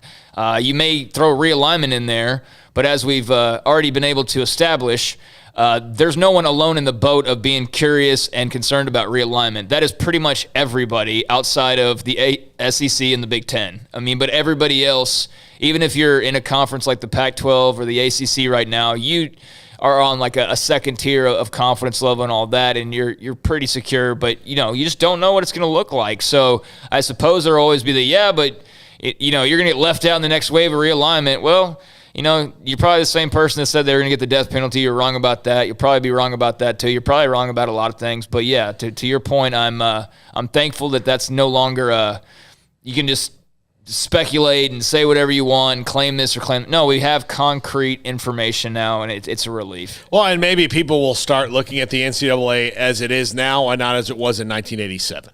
I think that's what people. I think need it's to, been happening. I think now it's just so obvious. Yeah, I think now you have to, like the people who are holding out. Well, they're still not, but they could. And look, if I'm Kansas or Arizona or anybody else waiting for something, I'm not worried. I'm just not. That's what I said at the very beginning. I did worry about it for Baylor because just didn't know what all was involved in it. And you don't know how overarching they're going to be. This is the same organization that Penn State sued to oblivion and completely reversed course on their penalties as a result of that, right? So they've shown that they'll overstep their boundaries. And, then again, I knew that if they did that with Baylor, that Baylor could just turn around and sue their butt off and do exactly what Penn State did and probably get the same result ultimately. But thankfully, they don't have to go down that road. Thankfully, it's over. Obviously, not cheering and rah-rah on it because of why it's even a thing to begin with. And there are people involved who did have, life-changing things happen. And there's no decision that can be made really that is going to, make that any better. So, not trying to be rah-rah about it, but just selfishly and for the fan base, it's a nice relief for sure. Yeah, absolutely. So it is finally over, and we can move on. And then in the coming weeks, we get to finally start talking about actual games. They're coming in 2 weeks. So really, really cannot wait for that. Cannot wait for that. All right, when we come back, I'm going to leave a little bit of time here for the top five. Craig, I don't know. Jack does not agree with some of the assessments I made, but I worked on this for a couple days, and so I'm hoping to sell you on my top five today, which you will get into, even though I know how you feel about how we all feel about how this show ended. But our top five is Big 12 and Game of Thrones related, per request from the chat room last week after the Tombstone one. It took me that long to do it. Yeah, I enjoyed the Tombstone one. Game of Thrones is a sore subject for me. I can already tell that's what you're going to talk about because you said the ending of the show. The only other option would have been Lost, but that's so irrelevant as a show now that it's not even worth comparing. I actually tried to rewatch that because I checked out the last couple seasons, and when I tell you I loved that show when it started, I loved Lost when it started, and by the end, I wasn't even tuning into the finale. I was I just didn't even care because it had gotten so wonky. That would have been the only other option. Game of Thrones is the other one that I feel very similar about, so I'm curious to see what you got. Yeah, I wish they had told us what the island was about season 3, and then the last would have been figuring out how to get off. Dude, the first couple seasons of Lost, it was an incredible show, and they could have gone so many directions, but wasn't that the same thing with Game of Thrones, where the dadgum producers were too worried about some stupid Star Wars movie? Wasn't that they right? were Star Trek. Same thing. Yeah. Oh God, here come the emails. No, but same basic thing is that you have this gold mine, and yet you can't stop looking forward, so you screw up the gold mine to go do something that you think is going to be huge.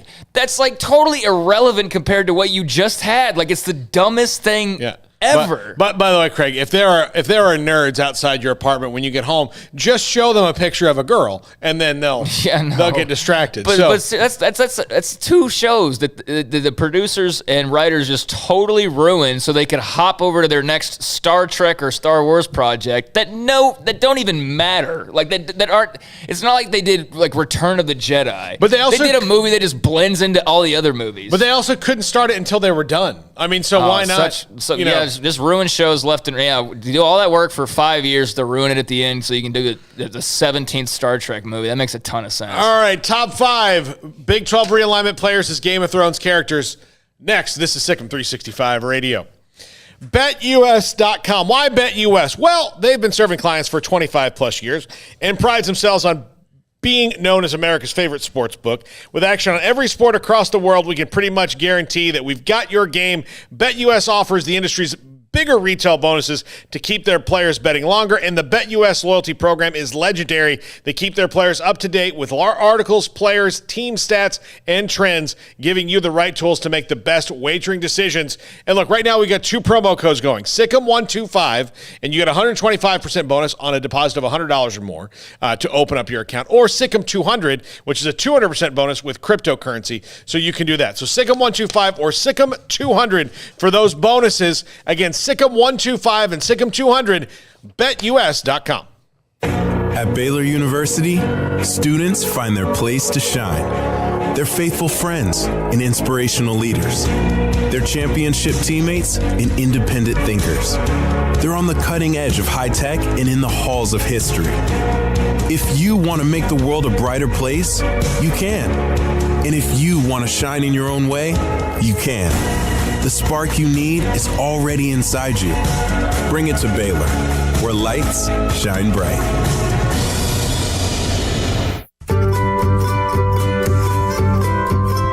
You want to know why Stonewood Dental is so successful? Listen to what happy customers have to say. It's pleasant. It's different than any other dentist office. I really feel like they care. And it's not that you're here for 2 hours waiting on someone to take care of you. It's quick and easy, and I bring my kids, and my kids love being here too.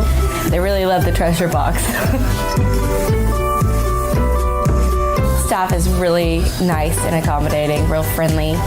You feel more like home. It's not sterile looking. Everybody has their own personalized rooms with decorations and decor, and they'll even have a blanket for you when it's cold.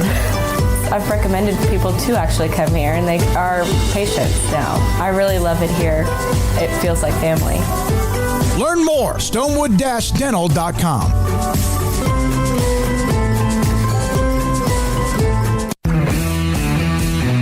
At Marco's Pizza, get craveable pizza made the Italian way with dough made from scratch, an original sauce recipe, 3 fresh signature cheeses, and premium toppings you love. Serve hot and safe. Right now, you can get unlimited medium one-topping pizzas for just $6.99 each. Why stop at just one? Order with your app or at marcos.com for curbside, carryout, or delivery today. Marco's, pizza lovers get it.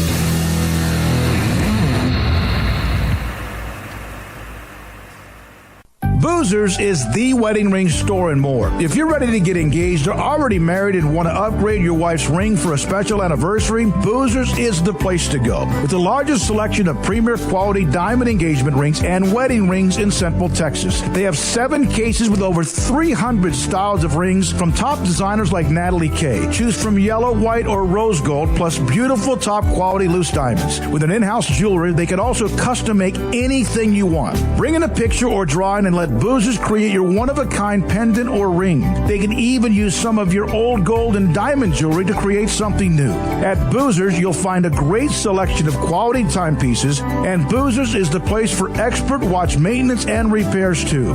They specialize in expert Rolex watch repair for fine jewelry, watches, custom work, and more. Go to Boozers on Valley Mills and Lake Air Drive in Waco. Boozers, the wedding ring store and more.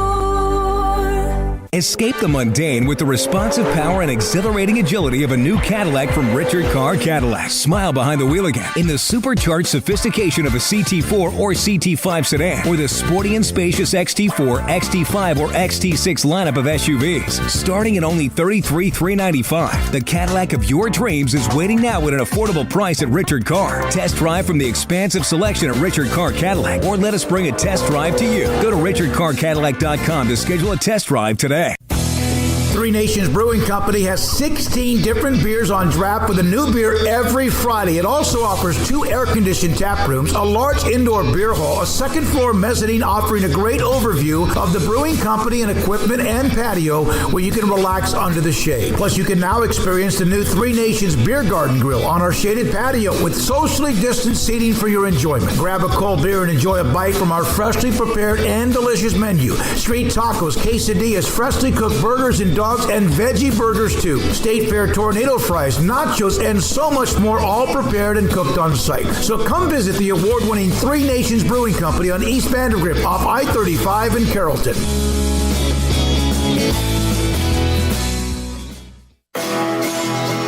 Welcome back to Sikkim 365 Radio. This is Paul Catalina's Top 5 at 5:55. Presented by Slapsticks Comedy Club. For ticket information, go to slapstickscomedy.com. I'll be at Slapsticks tomorrow night, 9:15, for the stand-up show.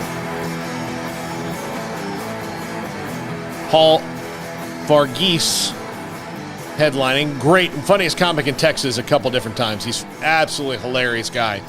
So coming out this weekend, there's a show tonight if you're watching and you're in Waco and want to get out at 7 o'clock and at 9:15, and then tomorrow improv at 7 and then 9:15, and I'm on that bill tomorrow night. Very cool. Yeah, definitely people should go and check that out. Before we get into top 5, I just saw the letter from the Rose Bowl. Did you see the letter, the Rose Bowl? It's sent to Larry Scott and Kevin Warren as far as like their status. It's about, if there is to be an expansion of the playoff, these are the things we want as the Rose Bowl. They want favored nation status. Mm-hmm. They want, they want a lot of insurances. So maybe this is something we talk about on Monday. But yeah, it was a pretty lengthy, and it says development of an independent media contract with the Rose Bowl. Preferred access for the Rose Bowl on a road, they're making some demands, so that's interesting. Yeah, I can't wait to see how that goes with the other bowls. Yeah, right. I mean, like the Rose Bowl has been able to this point operate in like they can do whatever they want, but lately it's been like we're the Rose Bowl and the Chick-fil-A Peach Bowl's like, well, we don't care. Yeah, we're in a different part of the country. It doesn't matter. But Andy Wittry got hold of the memo, so this is all because of expansion. And it's interesting to read. All right, the top 5 realignment players is Game of Thrones characters. All right, the Big 12 is Jon Snow, and here's what I'm gonna say. I'm talking about the remaining 8 here. They're trying to do the right thing. They're going along. They have to they weave through this whole long story, and they're trying to find it. And ultimately, they're just kind of have to walk out into the wilderness with the wilder people. Yeah, I mean, this one I can see, just doing it for the right reasons, and I mean, as best as you could say that. Yeah, I think of the K-States and the blue collar kind of schools, and that's very much what Jon Snow is, very much a blue collar, no special status kind of guy for the majority of the show. Also, if the Big 12 is going to make it, they have to once again be brought back from the dead. Yeah, much like Jon Snow. They will have to be brought back from the dead. But hopefully their ending's a lot better, which goes for basically every Game of Thrones character because they screwed the show up so badly at the end, including with Jon Snow, who basically did everything, every nice thing, every right thing, and got totally screwed. I mean, still, no matter, just like everybody else on the show, I hate those writers so much. Had to go live beyond the wall, and his girlfriend was dead. Here's your reward. Go live out in the wilderness. Yeah. Basically back where you started from almost. But the Big 12 is Jon Snow. I could see that. Number 4, ESPN is Littlefinger. Back behind, conniving. Yeah. Making all kind of deals and playing both sides against the middle. Yeah, I was thinking ESPN maybe would be Cersei, but as far as the scheming and all that, yeah, I mean, Littlefinger, Varys, but Varys was more of a good guy, and they're definitely they're not good guys over there at ESPN. So yeah, as Littlefinger, probably the second most hated person on the entire show outside of Cersei. Yeah, I could see that with all the scheming. Absolutely. Yeah, see, I almost made Texas Cersei, and I didn't. I didn't. Okay. And you'll see who I make Texas. That would be a fit. It would be a fit, but I didn't. I don't think her ending was embarrassing enough. No. Again, they screwed up every ending. Yeah. Number 3, Greg Sankey is Daenerys Targaryen. Also. Look, he's got dragons. He's like, he just Alabama and Georgia and Florida. Yeah, he just lays waste to everything if he wants to. He seems like a good guy for most of it, but really he wants control of everything. So. Yeah. Yeah, I could see that. He's a little more in control than Daenerys ever was, that's for sure. Yeah. And unlike her fate, again, all the endings sucked.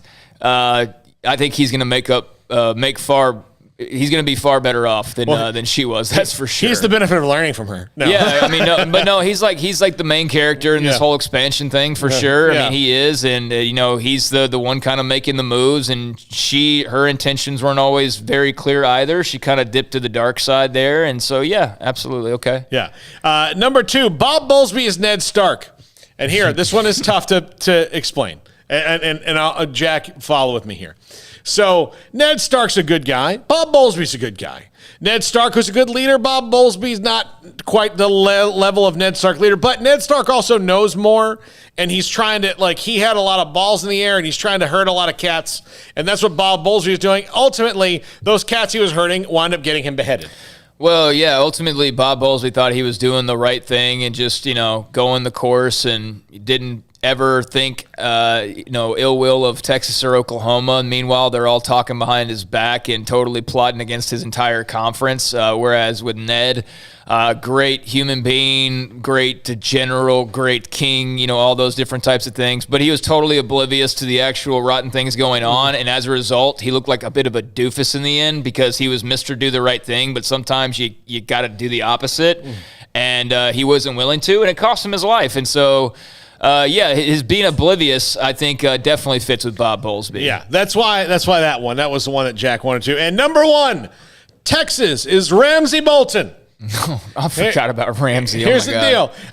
Texas Ramsey Bolton, and they are this because Ramsey Bolton was crazy powerful. He had a gigantic army. He's a crazy psycho. And he's a crazy psycho. He tortured literally everyone around him. Yeah. Tortured everyone around him. And ultimately, when he got eaten by his own dogs, people were thrilled about it. So, Texas is Ramsey Bolton. Yeah, I could see that, except for I don't think Texas is ever going to get theirs in the end. Ultimately. No, maybe not. I think that they just always come out on top. And so for that reason, I would say they're more Cersei. Because it always ends up in their favor no matter what. And even with her, the most hated person, bar none, on the entire show, all that you had to do was just make her feel a little bit of pain. And they just screwed up the entire show. And I just will never forgive them. I don't care new versions coming out of like a spinoff like Spare Me. You ruined it the first time. You had this crown jewel of a television program, and you totally botched it to go make some stupid Star Wars movie, which I think Star Wars is fine, but there's a billion of those movies. There was one Game of Thrones television series, and you screwed it up to make one of a billion other things that no one could differentiate from the 16 other movies that there are. I'm going Texas as Cersei.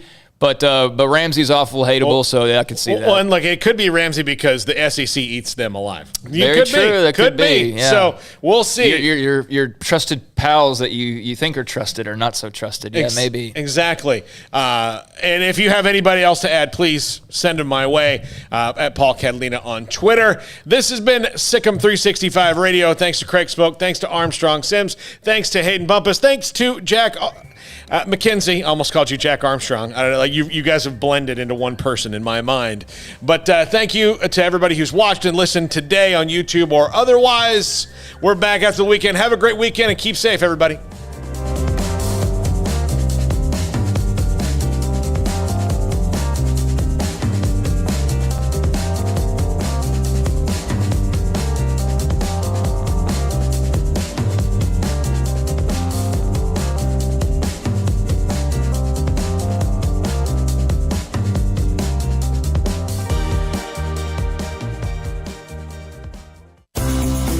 Ideal MRI is a small family business right here in Central Texas. We're open to support you while lowering the cost of healthcare bills.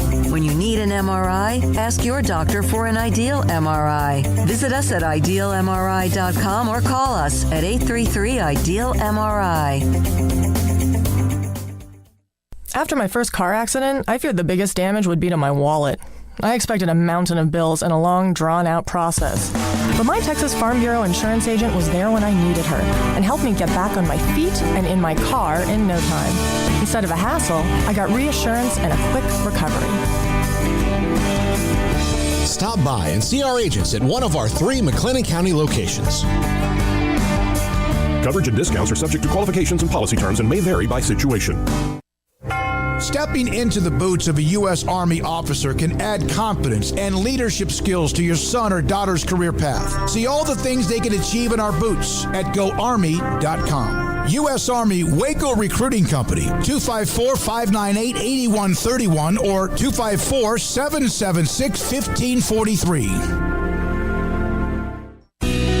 Let Camille Johnson Realtors guide you seamlessly through the process of buying your dream home or selling your current one. Commercial, farm and ranch, or residential, Camille Johnson Realtors can smoothly and successfully lead you through any transaction. With a team of 28 experienced agents who are excited about serving you, Camille Johnson Realtors services the entire greater Waco area. If you're in the market to buy or sell, contact Camille Johnson Realtors, 104 Midway Center in Woodway, or find them online at www.camillejohnson.com. Camille Johnson Realtors, elegant, charming, warm. Welcome home.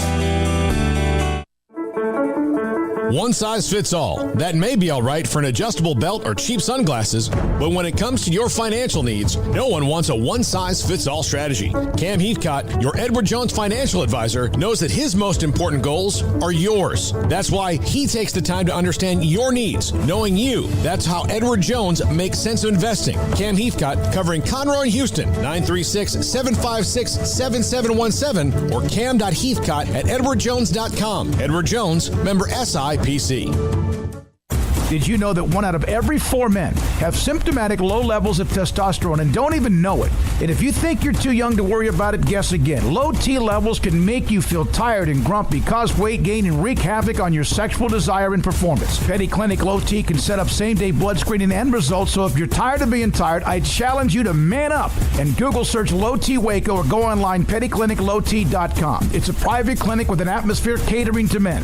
Affordable, only $150 a month, includes lab work, office consultation, testosterone injections, follow-up visits compared to $395 a month in Dallas or Austin, and you don't have to fight the traffic. Petty Clinic Low T as board-certified physician consultations will provide the best form of brand-strength testosterone available. Contact Petty Clinic Low T today, just off Highway 84 and Old Hewitt Drive in Woodway. Petty Clinic Low T, helping men become the high-performance men they deserve to be. PettyClinicLowT.com or Google search Low T Waco.